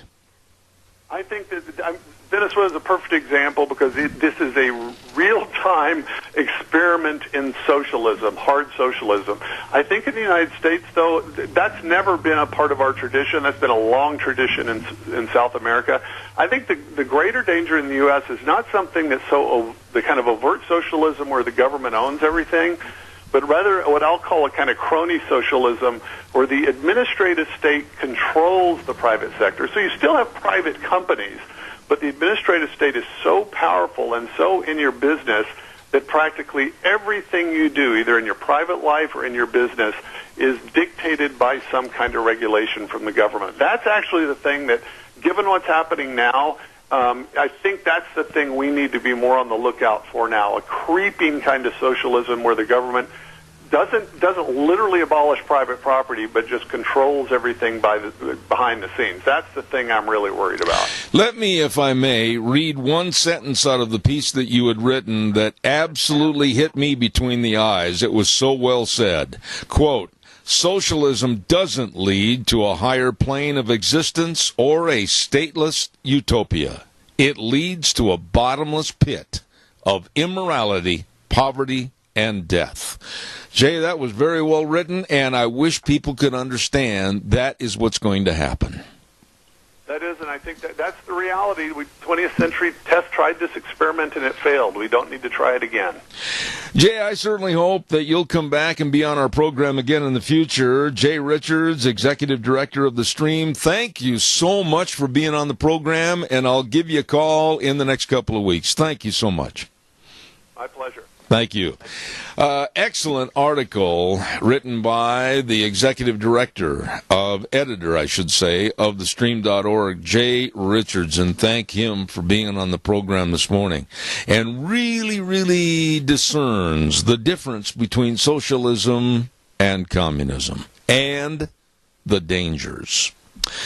Oh my, we've got to get a weather forecast on here. And the weather brought to you by Phillips Oaks Goodwin Crane and Company. And of course, providing accounting services to the Mini-Cash area for well over 50 years, with 2 locations to serve you in Burley and Rupert. The best of tax return preparation, tax planning, financial statement preparation, retirement planning, so much more. I mean, they can help, they will help you, your family, and your business. Phillips Oaks Goodwin Crane and Company. And right now, here's Gina with the weather. Well, if you were asking for some rain showers, well, the Lord answered your prayers. Here is your weather forecast for today for Zebeth the Ranch. Scattered rain showers and thunderstorms off and on throughout the day, mostly cloudy skies. Looking at a high of 73. Winds out of the west-northwest, 7 to 10 miles an hour, becoming southwest as we move through the day. Tonight, we are looking at about 20% chance of rain showers and thunderstorms before midnight, mostly cloudy skies, with a low right near 54. Tomorrow, looks like sunny skies, high of 81, with a low of 52. And for Wednesday, mostly sunny skies, high near 83. That is your weather for Zebeth the Ranch. Oh, man, it has changed a little bit out there. And cooler, a little bit of rain, then we're going to go back to sun again.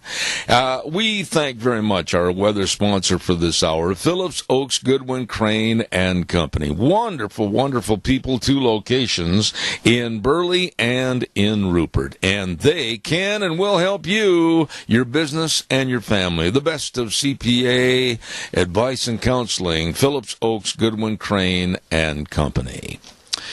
Oh, my goodness sakes, calls are welcome and appreciated. 436-2244, 1-866-927-4587. I also want to say that, of course, this week, the Cassia County Fair and Rodeo. And we've got a lot of businesses that are supporting the Cassia County Fair and urge you to be in attendance, like Dot Foods, 1541 West 27th Street in Burley. They are America's leading food redistributor. My goodness, offering over 70,000 products from 700 food industry manufacturers all over the United States. Dot Foods in Burley.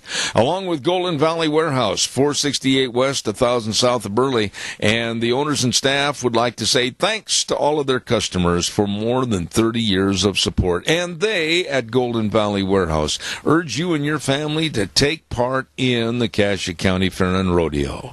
Kelly's Bearing Supply, 1407 East Main Street in Burley. Oh, my goodness, you'll know where you're at when you get your bearings at Kelly's. Zach and Brett, the whole crew serving you. Don't let your machine sit there while you're waiting for a part to come in. They keep everything right on hand at Kelly's Bearing Supply in Burley. And all of those businesses inviting you to the Cassia County Fair and Rodeo. I've got time for a couple of calls. Give me a jingle, 436-2244, 1-866-927-4587. Next hour, and I really would appreciate some calls right now, but next hour I am going to devote the whole hour to a discussion on North Korea. And I've got 2 very, very knowledgeable people coming on the air. First of all, at 10:06, we've got Dr. Gerard Lamero, and he's going to be discussing Kim Jong-un and the nuclear threat. And then at 10:32 this morning, a lady that I really, really appreciate, she has been on my program in the past, Dr. Ann Pierce, both of which have studied North Korea to the nth degree, and we're going to find out exactly where we are, where we should be, and what needs to happen. Both talking on North Korea this next hour. Right now, I'd like you to give me a call, so please pick up the phone and give us a jingle at 436-2244, 1-866-927-4587. Quickly, give me a call, and my good buddy George Mass, sent me some information regarding the second annual Patriotic Car Show and Swap Meet. And standing for the Red, White, and Blue, September 9th at 10 a.m. to 4 p.m. on the historic Rupert Square. And it's going to be sponsored by the City of Rupert, the Combat Vets Association, and the Rupert Veterans Memorial, and they're going to have classic cars up there, race cars, community flag retirement, lots of great entertainment and food. All of this, going on September 9th, 10 a.m. to 4 p.m. at the Rupert Historic Square, second annual Patriotic Car Show and Swap Meet. And I think old George, my buddy George, is going to be on the air with us. I'm trying to remember what day in the next couple of weeks. I think he's going to be on next week or the week after, I think. Yeah, it's going to be the week after. Anyway, George, looking forward to having you on. Calls are welcome again, 436-2244, 1-866-927-4587. Elizabeth Warren. Everybody knows and loves Elizabeth Warren. Oh, my goodness. She told everybody she was of Native American ancestry, and she lied. She's lied about quite a few things. Well, this weekend, Elizabeth Warren, oh yes, you just gotta love this old girl. She said that she is the person to lead the Democrats out of darkness. Doesn't that give you a warm, fuzzy feeling? That she is going to lead them out of darkness and probably put the rest of us over a cliff. Yeah, this woman is, I don't know how the Democrats could even entertain thoughts of possibly having her run and, oh my goodness, save us all, possibly win the presidency. Elizabeth Warren, please. And she's going to lead the Democrats out of darkness. She'd lead us all probably back to living in a cave. That's what would happen. Calls are welcome, 436-2244, 1-866-927-4587. There was an article in the paper the other day that I am going to get a guest to cover this information, and it was all about tearing down our borders and going into a borderless society and country. And with people like this, and the lady's name, I use the term lady in a very small connotation, Karen Weitzberg, and she is from the University College of London. She wants to see all the borders taken down, and everybody can go everywhere and just love and hug and build a little fire and sing Kumbaya and make chocolate s'mores, and this is idiocy. It is. And we're going to have somebody on to talk about a borderless world in a couple of days. Wheels, it is so good to have you back. I hope you're feeling better and all is going well for you. You were gone for about a week and a half, and boy, I tell you what, you were sorely missed. You're a good guy. Well, thank you, sir. That means a lot. But I got to tell you, Gina, just absolutely with a lot of caring and thoughtfulness, she filled in for you. And you're just a member of the team over there, so you take care of yourself and don't do anything stupid. I definitely will. That was really nice of her to help cover me for the week, because I definitely needed it, and I'm glad that she's able to get back to the show this week, because she definitely needed it. So okay.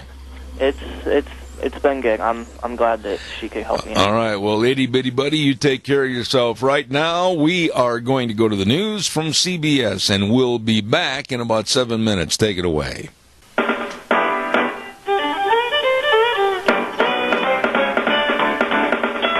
And a good morning to you. Kind of a cloudy, cool morning for a change. Zeb at the Ranch with our major sponsor, your Magic Valley Les Schwab Tire Centers. All 7 locations serving you. And, of course, some of our great advertisers like Western Way Services, always at your disposal. Call, get on the route service, 734-6969. We're going to go to our guest in just a moment. I want to urge everybody to go to the Cassia County Fair and Road Rodeo. This is Fair Week. Caller, I'll be right with you. Don't forget Streamline Precision at 120 South, 100 West of Burley. Tim and the crew, they give a great big shout-out to all the people that risk their lives every day to protect us, all the policemen and the firemen, and they urge all the 4-Hers and FFAers to have a great time at the Cassia County Fair. Thank you, Streamline Precision. Along with Magic Valley Irrigation, Jeff and the crew, I'm telling you, at 44 East and 500 South of Burley, they, of course, have been offering the best of irrigation system service and repairs since 1978. And they manufacture the wheel line elbows, and they also sell and service Cornell and Berkeley. So believe me, Magic Valley Irrigation, serving you and welcoming you to the fair, as is AMI 719 Overland and Burley. You look for that great big 28-foot wrench over their door, and you'll go nuts over their bolts. I'll tell you what, they are quite a business. Good people serving you and welcoming you to the Cassia County Fair and Rodeo, AMI. Thank you very much. Before we tell anybody anything else and get somebody else on the air, I want to remind everybody the Cassia County Fair and Rodeo all this week. Tonight, of course, with the Moto Rodeo. And then don't forget on Wednesday, the great big, huge 10:30 a.m. parade in downtown Burley. And, of course, on Thursday, Friday, and Saturday night, the PRCA Rodeo right there at your Cassia County Fair and Rodeo for 2017. Don't you miss it. Caller, real quick, you're on the air. Zeb, what has happened to Vice President Pence? Has Trump fired him too? Oh, hang up. No, that's kind of a ridiculous statement, Bob. No, he hasn't fired him. As a matter of fact, I thought Vice President Pence spoke out a lot and very eloquently this weekend about situations going on in this country. Right now, we're going to go to the phone line, and I'm very honored to have the man that wrote the book called Great News for America, and it's so nice to see that he's back in the saddle, feeling better. Dr. Gerard Lamero. Good morning, sir. How are you? I am doing great, and it's always my honor to be on your program, A Great American. Well, Dr. Lamero, I wanted to devote this last full hour of our program this morning with you and another lady at 10:30 talking about North Korea, your thoughts about where we are, how serious the situation is, and a nuclear war. Can it be avoided? All of those things in a nutshell. What are your thoughts? Well, my thoughts is a nuclear confrontation will be avoided. I believe you got to go to the psychology in the dictator's head. And while I'm not a psychologist, I think people have studied him quite a bit. And I believe if you look at him from a political point of view, which is more my angle, that this is a person who thinks that if he badgers the United States, he's going to get more money, he's going to get more things that he wants, a better trade position. And I think he's been taunting the U.S. so he'd get more. You know, back in the 1990s, when you might say this got started, he got billions of dollars from Bill Clinton, and he got nuclear technology when he was rattling the cages. And he promised to use it for good purposes, like peaceful purposes for nuclear. Instead, he made weapons and made missiles, and in some sense, we were made a fool of by giving him money and giving him technology, which, by the way, we're still going to face with Iran the same thing, because that was another stupid deal by Barack Obama. But we're not talking about Iran today. So I think that this guy has been doing all of that, but I think he just ran into a buzzsaw. And that buzzsaw is President Donald Trump. And Trump put his foot down and says, this guy's gotten away with too much for too long. We're not taking his threats. If he tries to do anything funny against Guam or shoot a missile at Seattle or someplace else, guess what? He's in trouble, and we're going to get him. You know, your analogy, I think, is very well stated. And let me add this, and correct me if you think I'm wrong. When you look at the neighboring countries, our allies of Japan, and then also our American territory of Guam, etc., we're looking at people that are thriving. Their economies on a local basis are thriving, and they're exporting, Japan especially. And North Korea has always been kind of the orphan child. South Korea is taken care of by the United States, and there's a reciprocity there. And it's a feeling like I'm the bad boy of the family and I'm going to get worse. That's what I look at and see when I hear about North Korea. Am I wrong? No, I think you're 100% correct. I mean, let's face it, Korea is just a totalitarian state. It's socialism run amok. It's communism. It's essentially a concentration camp. The whole country is one big concentration camp where they're afraid to do anything. They can't communicate with anybody. They're poverty. They're starving. They're poor. That's what socialism brings, which, by the way, is the opposite of the U.S., and we've got to keep it that way. We want to keep socialism out of the U.S. because it doesn't work. And, those people feel bad, but the dictator, his hope is to stir up the people against the U.S. to try to keep them from overthrowing him. Dr. Lamero, the people of North Korea are literally starving to death. There is no hope. There is no future. Will there, in your opinion, possibly be an insurrection of the people against the military that get all the money and all the goods? Do you think that's possible? Well, anything's possible, Zeb, but in all honesty, I think it's such a police state that everybody's afraid to move. The guy will kill his uncle, will kill his brother. Everybody's afraid to do anything. I think in that state, they just get killed. So I don't think it's going to be that unless the big powers like China was to unseat him, or if the U.S. sends in a SEAL team or something to get rid of him because they don't want him starting a war. Unless somebody gets rid of them, I don't think they're going to see a new dictator take over, or a new democracy, for that matter. With all the rhetoric, and quite frankly, a lot of it is really tinged with hitting the nuclear red button, and North Korea threatening to teach the United States a severe lesson. What are your thoughts about their technocracy and their technology? Do they or can they really back up some of their blatant boasts?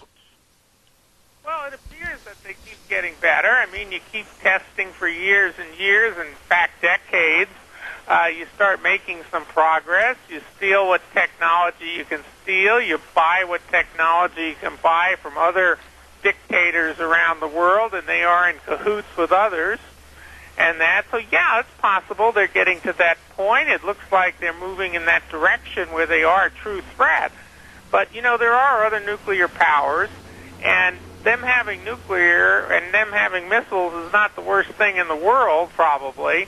But the key is them threatening us. When they're saying they're going to do it, they're going to do it, they're going to do it, they're going to go after us, that's where you have to take it seriously, because if they do have even, rudimentary 40-kiloton bombs on rudimentary ICBMs, if they hit Seattle, or they hit Idaho, or they hit Los Angeles, or any other place in the U.S., that is a big deal, because we have millions of people, we have a way of life, we've got to protect our people.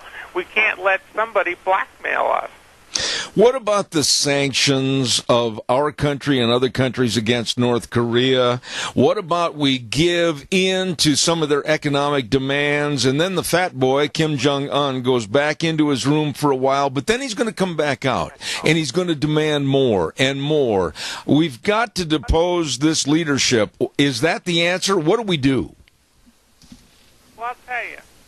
Got to make ourselves firmly known, and I think that Trump's doing the right thing. In the old days, the Barack Obamas, the Bill Clintons tried to talk nice to dictators. It gets you nowhere. It never does. Didn't get us anywhere back in World War II with Hitler. You got to be tough, and Trump is tough, and we're fortunate to have a tough president to protect us. But I would say this: if it looks like a missile launch is imminent, if one of those missiles starts heading towards Seattle, not only do you shoot it down, but then you take further action. I think what would happen is we'd immediately knock out their command and control so they couldn't hurt Seoul, Korea. They have a lot of artillery pointed towards Seoul, but without command and control capabilities, they're dead in the water. And then I think what would happen is, we've got a bunch of those Moab bombs. That would be, tactical weapons. We could knock out a lot of those facilities, or if you need to, you could even use some of our tactical nuclear weapons. We have the Trident submarine. We've got the Super B-1B bombers in Guam. They've already done a test run to the Korean Peninsula. So as Trump said, they're locked and loaded. And if there's any indication something's heading in our direction, you can bet he'll take action within seconds. Let me ask you this, Dr. Lamero, and you're a student of what's going on in the world. With 8 years of negativity and downplaying with the Obama administration, and now only after about 8 months with Donald Trump, how secure do you feel as to where we are or where we should be for national protection? Well, we could have done a whole lot more. And let me tell you just one example of many, and I know you've only got a short show, you can't talk for hours. EMP, I've written about that many times. Electromagnetic pulse is basically when you send an ICBM up over Kansas, 200 miles in the air, you blow up a small nuclear weapon, it wipes out the entire U.S. electric grid. I mean, everything gets wiped out, all the circuits get fried, no refrigeration, no communications. We're in deep trouble if that happens. Believe it or not, that's the kind of thing North Korea has been working on. We know that they've been working on that. We are not protected. The Obama administration turned down the presidential commission that said we should protect our grid system. It would have only taken a few $1 billion to protect the entire U.S. grid system.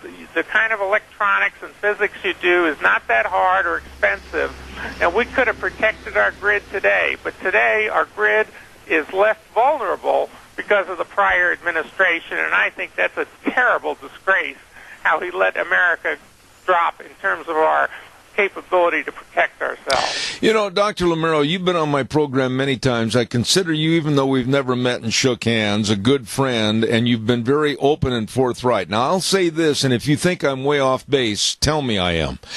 I honestly think that Iran somehow has a lot to do with this insurrection displayed by North Korea and their wants and their threats, because all the focus has been on North Korea, and quite frankly, I think we've closed our eyes and turned a deaf ear to what Iran is doing. Could this be a great big plot just to let them off the hook for a while so that they can develop more nuclear weapons themselves? Well, I think Korea sort of operates on its own in terms of what it wants for itself. However, I think Iran may be using them and their foolishness to kind of, as you said, get away with something, because they're obviously not really living to the spirit of the Iranian nuclear deal, which, by the way, was, like Trump said, the worst deal we've ever made in this country. And we face the same problem with Iran. One thing I will tell you is Donald Trump and his people are aware of Iran. They're thinking of cutting that agreement, even though they're sort of letting them squeeze by at the moment, but they're watching them closely. So Iran's not getting away with anything. Those two countries, Iran and North Korea, are both bad actors. They both work together. They both have their own objectives, which are different, but they're helping each other every step of the way. The news media is absolutely biased against the Trump administration and President Trump himself. And then, of course, Hollywood is coming out with all their slanderous remarks about Donald Trump. And just this last weekend, Rosie O'Donnell came out with a video to where she was praising Kim Jong-un and calling President Trump a moron and telling Kim Jong-un not to listen to our president. All of this insurrection within the United States with the left, the Democrats, and Hollywood. Wow, that's a hard pill to swallow and try to overcome, is it not? Well, I'll tell you, it is hard for anyone to believe that any American could think Kim Jong-un was a good guy and our president's a bad guy. I mean, that takes too much to believe that anybody could do that. Those people who believe that are off the deep end. And you know what? Politically, the Democratic Party, the leftists, are off the deep end. They are in the political minority. They don't do what the American people want. They haven't been able to win offices. They've lost between up to, well, it's 1,000 to 1,500 seats, depending on how you count them, during the 8 years of the Obama administration. They've lost more governorships, more state legislative houses. They've lost more House seats, more Senate seats. And the 2018 election, which, by the way, my newest book, which is coming out, I hope, in January, is going to talk about it. They are going to lose enormously in the Senate, the Democratic Party. Those people are so far off the deep end. The American people in general are just plain rejecting the Democratic Party and all it stands for, all this crazy stuff. Kim Jong-un is her hero? Give me a break. You know, Dr. Lamero, if you could be called this afternoon into the Oval Office as an advisor on what to do, what not to do, or what needs to be done immediately with this North Korean situation, in kind of a progressive order, what would you tell the president your thoughts are on how to solve the problem or at least curtail it now? I would say that he's got to sit down with the Chinese and the other actors, the Russians who are involved. I think he needs to bring in South Korea and Japan because they are an immediate threat. And I think what he should do is say, I call for the denuclearization of the Korean Peninsula. That not only do we want Kim Jong-un to shut up because he's not helping anybody with his big mouth, but I think we're demanding that he basically dismantle his ICBMs and his nuclear program, and that's where our negotiations start. Let me ask you this, a little bit about Kim Jong-un himself, and I know a little bit about his past and his family tree, but what about down the ladder from him if something were to happen to him? Would the politics and the family still remain in power? I think probably you would not see any political changes for the better. I think it's ingrained in them. I think it would have to be a major coup, so to speak, and I think it would take outside actors. I think currently any opposition has already been killed. You know, Dr. Lamero, resides within the country itself. Dr. Lamero, I hate to even ask this question because I don't like speculation, but on a scale of 1 to 10, 1 being not so serious and maybe manageable, 10 being the utmost of danger, where are we in your opinion? I think we're about a 2. I do not think they're going to take on the U.S. If they are, then they are truly delusional and crazy. But I do not think so. I think there's enough pressure on them now. We have China making a move to implement the sanctions immediately this morning. And I think what you're seeing is it's ratcheting down. By the way, the stock market is up because they think that the Korean crisis is coming to a close quickly, and it's thanks to Donald Trump being tough. Now, you mentioned your new book coming out perhaps this fall and winter in December. What are you going to be highlighting in this book? The last book, Great News for America, I've got to compliment you. Everything you said came to fruition. What are you going to talk about in the next book?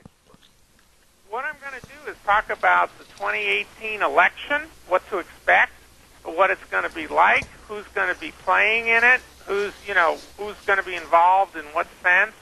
And I'm going to be talking about the big issues facing America and not only President, but the House and the Senate in the next year or two. So it's basically some more great news. I think it's great news because I think America is going to continue to improve in 2018 and 2019, and the book is about 2018 and 2019.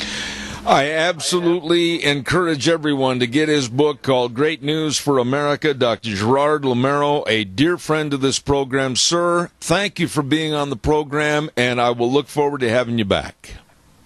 Well, I always look forward to having you back. As I said, you are a great American, and I am just very honored to be with you on your program. God bless you, sir. Thank you very much. Dr. Gerard Lamero and his book, Great News for America. Right now, we're going to pay some bills, and then we'll send it back over to our main studio, so stay tuned for that. And I want to remind everybody on Thursdays, we have a special segment called Cassia County School Days. And we've had this program on the air for a long, long time, and we want to thank both of those sponsors. First of all, A Child's World at 1308 Overland in Burley. And, oh my goodness, they've got new fall merchandise arriving weekly. They've got all the dresses and the baby blankets and the furniture for the children and the games, the puzzles, and the toys. It is a family store, so stop in to A Child's World, 1308 Overland in Burley, along with Ambulatory Surgery Center. And, of course, they're located at 1344 Highland Avenue, Suite E in Burley. The number to call and find out more information about outpatient surgeries that can save you money, 677-8888. That number again, 677-8888. Ambulatory Surgery Center and A Child's World, bringing you School Days in Cassia County on Thursdays at 10:10. So don't miss that. Oh, boy, let's see, what else have I got here? Cassia County Fair in full swing. I'll give you a little list of what I have here. Tonight, Monday, August 14th, and they're going to have the Moto Rodeo, and then all through the week, other activities. Of course, don't forget the Team Ranch sorting, and then on Wednesday, of course, the 10:30 a.m. parade. Boy, that is going to be a ripping good parade. And they're planning on having horse racing on Friday and Saturday at 1 p.m. Parimutuel Horse Racing. And then don't forget, Thursday, Friday, and Saturday, the great big PRCA rodeo at the Cassia County Fair and Rodeo for 2017. Now, what we're going to do next hour is have another person that I highly respect. Dr. Ann Pierce is going to be talking about North Korea and get her thoughts, and we can kind of compare her with Dr. Gerard Lamero and find out what their thoughts are on how the Trump administration is handling the North Korean situation. But right now, we're going to send it back over to our main studio. We'll be back in about 3 minutes. And now, back to Zeb at the Ranch on AM 1230 KBAR. To reach Zeb, call 436-2244 or toll free 1-866-927-4587. And now, here is Zeb Bell. And welcome back to our last half hour this morning on a Monday, August 14th. And I want to remind everybody, too, about Vicky's Country Gardens. She's got all the Fertilome products. That's right. If you've got bugs in your yard, your garden, or whatever, or weed problems, please stop and see her today.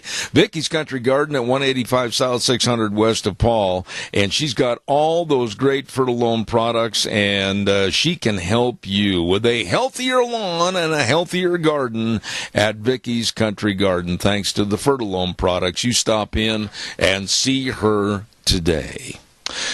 I told you that I've devoted all this hour with the subject of North Korea, what to do, what not to do, what the experts think. And last hour we had Dr. Gerard Lamero on the program. Right now I'm very honored to have a foreign policy analyst, Dr. Ann Pierce, and she is the author of a book called A Perilous Path, The Misguided Foreign Policy of Barack Obama, Hillary Clinton, and John Kerry. Dr. Ann Pierce, good morning and welcome to the program. Good morning. Thanks for having me. I had you on the program before, and I really like the way you state your case, if you will. And I think what I'd like to have you do first and foremost this half hour is tell us your thoughts about this North Korean mess and what we can do to A, stop or stymie a nuclear holocaust, and B, put North Korea in its place so that we have no future threats. What are your thoughts? Yeah, well, first of all, I mean, what better reminder of what doesn't work in American foreign policy than today's North Korea? And a point I make in my book, A Perilous Path, and elsewhere, is that American foreign policy at its best combines strategic and moral concerns. So it considers national security and global stability and human rights and political freedom. And those were the lessons that we learned from World War II. We vowed after that horrific war never again to be morally and strategically complacent. So you had these Cold War presidents, from Truman to Eisenhower to Kennedy and Reagan, understanding that downgrading American power or de-emphasizing American ideals would only lead to a more hostile, more oppressive world, and that by burying our heads in the sand, we might end up forced into war by events spiraling out of control. We knew we had to be involved. And unfortunately, we seem to have to learn this lesson again with North Korea. I mean, a policy over recent years has been exactly that, burying our heads in the sand.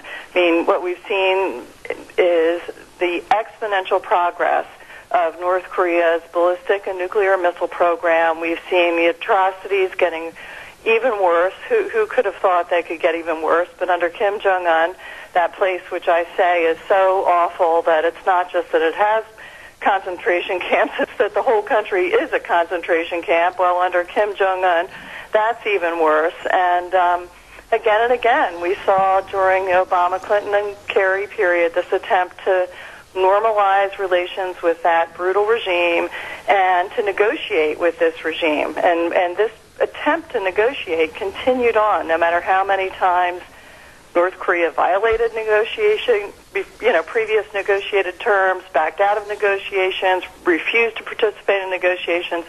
This attempt was ongoing, even though they eventually imposed minimal sanctions. So that brings us up to today, and we have to have all hands on deck to deal with this threat, and that, I believe, is what the administration is attempting to do, to have an all-of-the-above policy to prevent things from getting any worse and to stop this nuclear and ballistic missile program there.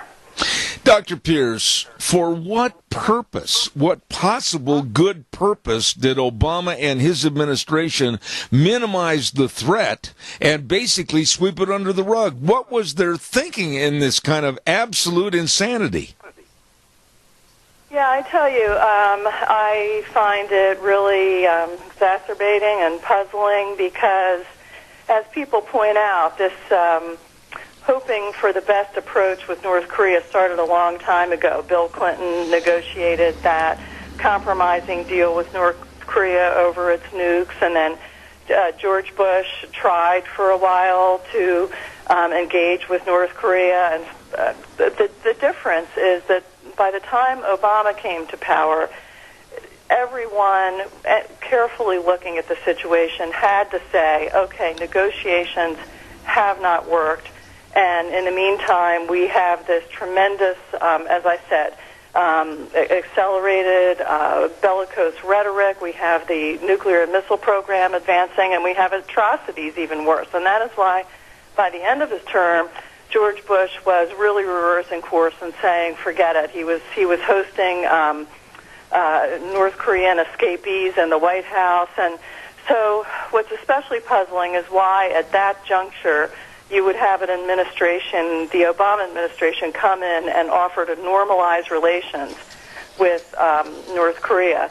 And yes, they did back away from that once that got them nowhere. And yes, to some extent they backed away from the pursuit of negotiations, but they were never willing to put full pressure on North Korea. You know, so many people today say, well, sanctions and pressure don't work. They've already been tried. And I would say that's simply not true, because the sanctions and pressure we've tried up until now have been really incremental and minimalistic. And there was never an all-out pressure really to sanction North Korea and North Korea's enablers to the full extent that we can. And we're doing that now, but we have even further to go, and we don't have now. We don't have a lot of time, so we really have to put the pressure on. You use the terminology "full pressure on North Korea." We didn't do it, but are you perhaps not saying that maybe there was a fear there by the Obama administration about China's involvement? Is there something else you're not saying as far as the danger?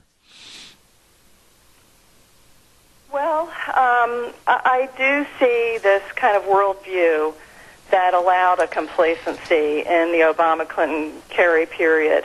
And it had to do with their putting this idea of a unified world over the idea of a world that projected American democratic values or that built strong defenses with our democratic allies. And I almost look at it as, you see these bumper stickers that say coexist. Well, that was kind of their philosophy taken to the global scale. Let's coexist with everyone, even the world's worst dictators. And the problem with that is these dictators take that idea and run with it, and they'll say, yeah, sure, we'll cooperate with you, and then the next day we see them lobbing missiles and stepping up all the activities in their region that we've just thought they agreed not to engage in anymore, and there's that sort of one world view that says let's not be a country that asserts ourselves. Let's be benign out in the world. And the problem is that when we do that, the people we're really helping, as I said, are the dictators. We're hurting the people who have to live in those awful regimes, and in the end, we're hurting our democratic allies who need. Unfortunately, the United States is still the default leader of the free world, and our allies need us. They need our forward position in the world. We have a caller with a question for you, Dr. Pierce. Stand by, please. Caller, quickly. You're on the air. Yes, Dr. Pierce, when you brought up coexist, that's the reason I dialed the phone. When there's American citizens who've lived in America all their lives and have absolutely no understanding of what it's like to live in any other third world nation or a dictatorship, and they have this delusional belief that somehow we can love them and it'll change everything.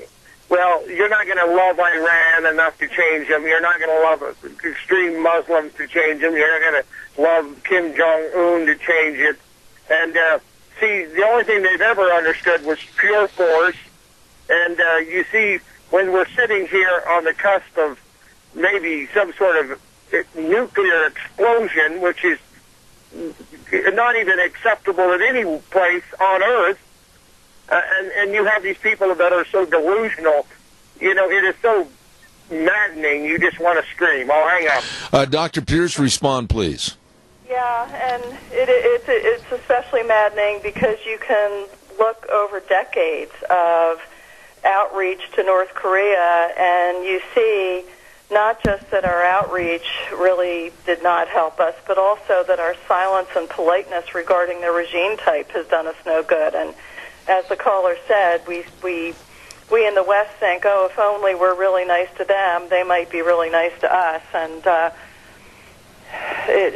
we, at this point, as much as, for example, Rex Tillerson is out there saying we're pursuing a diplomatic approach, by diplomacy, he doesn't mean, again, falling for these naive negotiations. What he's talking about is exerting all pressure we can possibly exert short of war, because we do not want war on the Korean Peninsula. We don't really know what China would do. Innocent civilians would be in the path. The North Korean people, unfortunately, are stuck in that regime, and we don't want to go over and bomb them or start basically a conflagration, and who knows where it would lead. So I believe that what Tillerson and Mattis are doing, and there's so much evidence of this, is it's an all-of-the-above approach to pressure North Korea and its enablers. So they've increased sanctions on both North Korea and its enablers. They've accelerated missile defense plans, which are absolutely essential. Those had been stalled. They're conducting more military exercises over there, they're in constant communication with our allies and partners to encourage them to isolate North Korea along with us. And they're aligning with allies and mobilizing the UN. We recently saw that UN resolution that imposed the toughest ever economic sanctions, banning North Korea coal and lead and tightening control over financial transactions with North Korea. And at the same time, they are letting North Korea know that if we have to, we will respond with military force. We're building up we should be probably building up our defenses more than we are. There's been some ambivalence on the military spending in the administration and some mixed views on that. But I think the problem is, as I said, we shouldn't wait until the threat is grave to apply extreme pressure on extreme regimes. This is the problem we're in now. Is it too little, too late, or can we prevent this from spiraling out of control? Now, Dr. Pierce, there's another problem I want you to more or less give your opinion on this morning, and that is the problem right here at home with the left, the Democrats, and our society of liberals absolutely against the Trump administration. No matter what the man does, no matter what his administration does, they're going to damn him every step of the way. What about the support that's lacking here at home for our administration? Yeah, and there's a place to question specific policies. For example, I was among those who was not thrilled regarding North Korea when Trump said if they don't stop threats, they will be met with fire and fury like the world has never seen. Well, I was among those who worried. You're saying, okay, that a threat itself will cause our fire and fury. Well, North Korea makes threats every day, and we have to worry about undermining our own credibility. And I think we should definitely be. I like strong rhetoric against North Korea, but there are times where Trump goes over this line toward bombastic rhetoric, and then he damages the image of his own foreign policy, which, in my view, he has a very good team in place, and in most areas of the world, if you look around Iran, North Korea, elsewhere, you see that actually better policy is in place, both morally and strategically than before. But on the one hand, the rhetoric coming from Trump himself doesn't necessarily do it credit.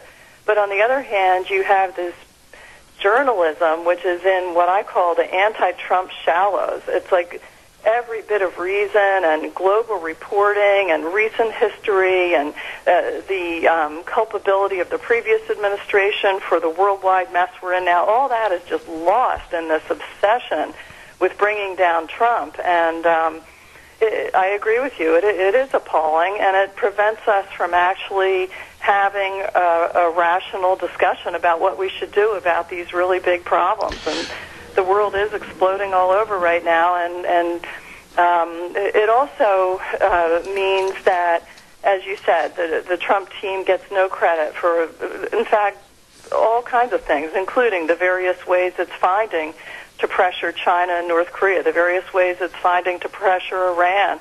It allows that to just be pushed back onto the back page if reported at all. So, yeah, it's a real problem. Dr. Pierce, I'm an old man, and I remember vividly when I was in high school, the Cuban Missile Crisis, where I was, and listening to the radio as to whether or not there would be another tomorrow. That's how close it came to pushing the buttons. John F. Kennedy, Nikita Khrushchev. And there was a real face-off, and a lot of things were said to basically call the others bluff. Really, this is almost a repeat performance with Donald Trump and Kim Jong-un, but America is not backing our president like we did the Kennedy situation in the 60s. Am I right or wrong? Yeah, I think you're right on that. Like I said, there are parts of President Trump's rhetoric that I think do not do credit to his policies, but overall we should be supporting these policies, which are an all-hands-on-deck approach to North Korea and North Korea's enablers. And if the reporters were focusing on that, for example, they would notice some details which no one talks about. It's not just the sanctions and the missile defenses and the military exercises. It's also, for example, I'll just give you a couple more detailed policies. When Rex Tillerson was on his recent Asia tour, his second, they get no credit for the amount of time this administration has spent touring around Asia trying to, unite people in isolating North Korea. But, for example, he went to Thailand to pressure Thailand to stop supporting front companies for North Korea.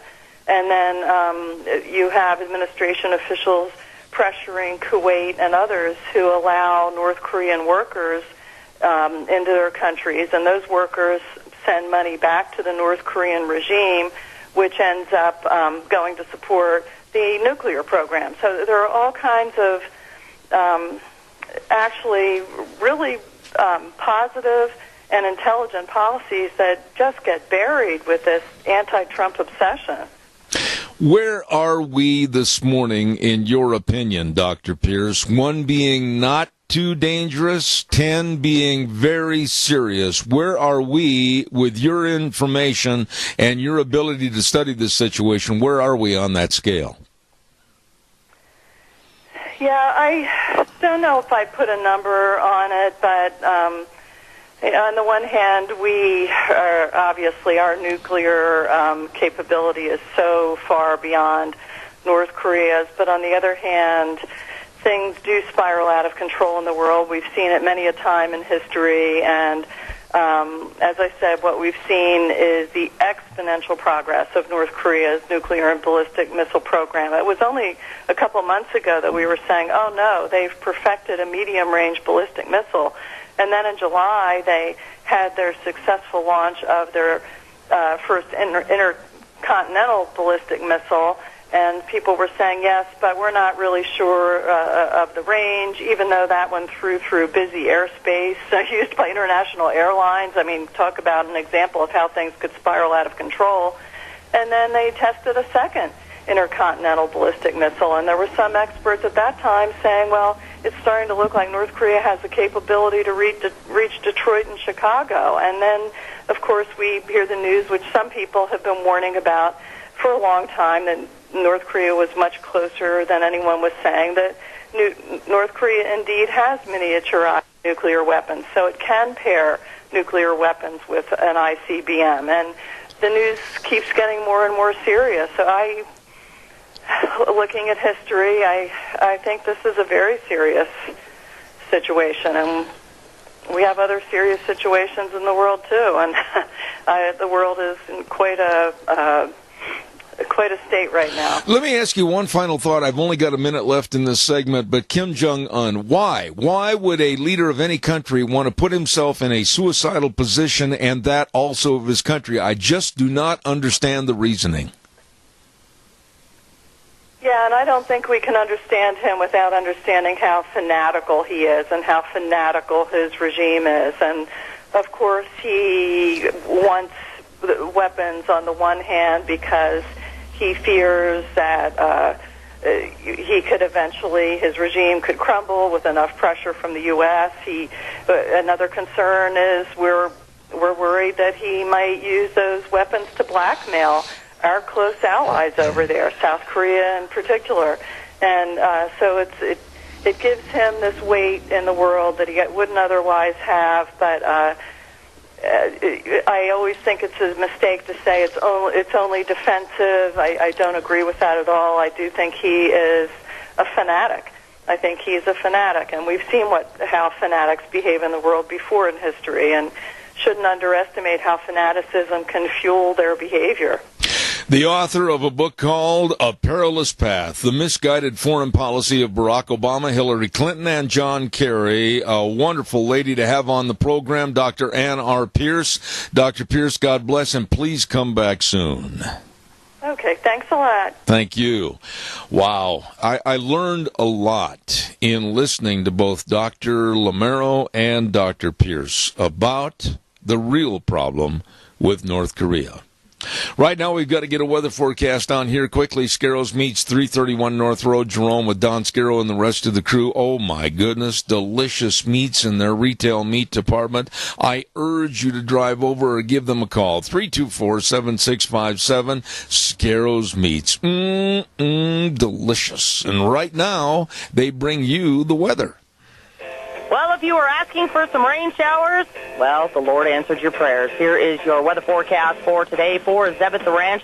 Scattered rain showers and thunderstorms off and on throughout the day, mostly cloudy skies. Looking at a high of 73. Winds out of the west-northwest, 7 to 10 miles an hour, becoming southwest as we move through the day. Tonight, we are looking at about 20% chance of rain showers and thunderstorms before midnight, mostly cloudy skies, with a low right near 54. Tomorrow, looks like sunny skies, high of 81, with a low of 52. And for Wednesday, mostly sunny skies, high near 83. That is your weather for Zebeth Ranch. Gina, thank you very much, and brought to you by Don Scarrow and the crew at Scarrow's Meats. Delicious meats. Oh, my goodness, whether you want a prime rib or whether you're looking for bacon, they've got a new kind of bacon called buckboard bacon. It's leaner and more economical and in many great, great flavors. The breakfast sausages, the bratwurst, my favorite, and all this and more at Scarrow's Meats, 331 North Road, Jerome, 324-7657. They are changing the way we eat, one delicious bite at a time. Holy cow, it's Monday on Zebeth Ranch, and tomorrow, another day with a lot of great guests. We're going to have a super program tomorrow, and I urge you to be tuned in at 8:06. Don't forget, too, our major sponsor, your Magic Valley Les Schwab Tire Centers, all 7 locations. You know, their slogan is get where you're going this summer safely, and then come back home safely with the best of tires for your car, pickup, SUV, trailers. They've got them for every kind of driving need. Stop in and see them today. Check out, of course, also the very, very best in brake service and front-end alignment, shocks and struts, batteries by people that really provide a service for your safe driving. All 7 locations of your Magic Valley Les Schwab Tire Centers, Lane and Rupert, Dave on Blue Lakes and Twin, Mike and Buell, Mike and Jerome, the Twist family in Paul, Daniel on Poline in Twin Falls, and Randy on Overland in Burley. The best. I don't back up at all when I say that, because they are. Your Magic Valley Les Schwab Tire Centers. You stop in and see them today. Oh boy, we've got a book, No-Go Zones. The author of that book, Rahim Kassam, on tomorrow, talking about, the Islamic problem and Muslim ideology in the world. We're going to talk to him about that tomorrow. Dr. History, we've got a guest host sitting in. Gary Shoresman always does a great job. And we're going to be visiting, of course, with Ryan Samples at the Cassia County Fair. All of this and more tomorrow morning. We'll saddle the horse at 8:06 and ride from 8:06 to 11 o'clock on Zebeth Ranch.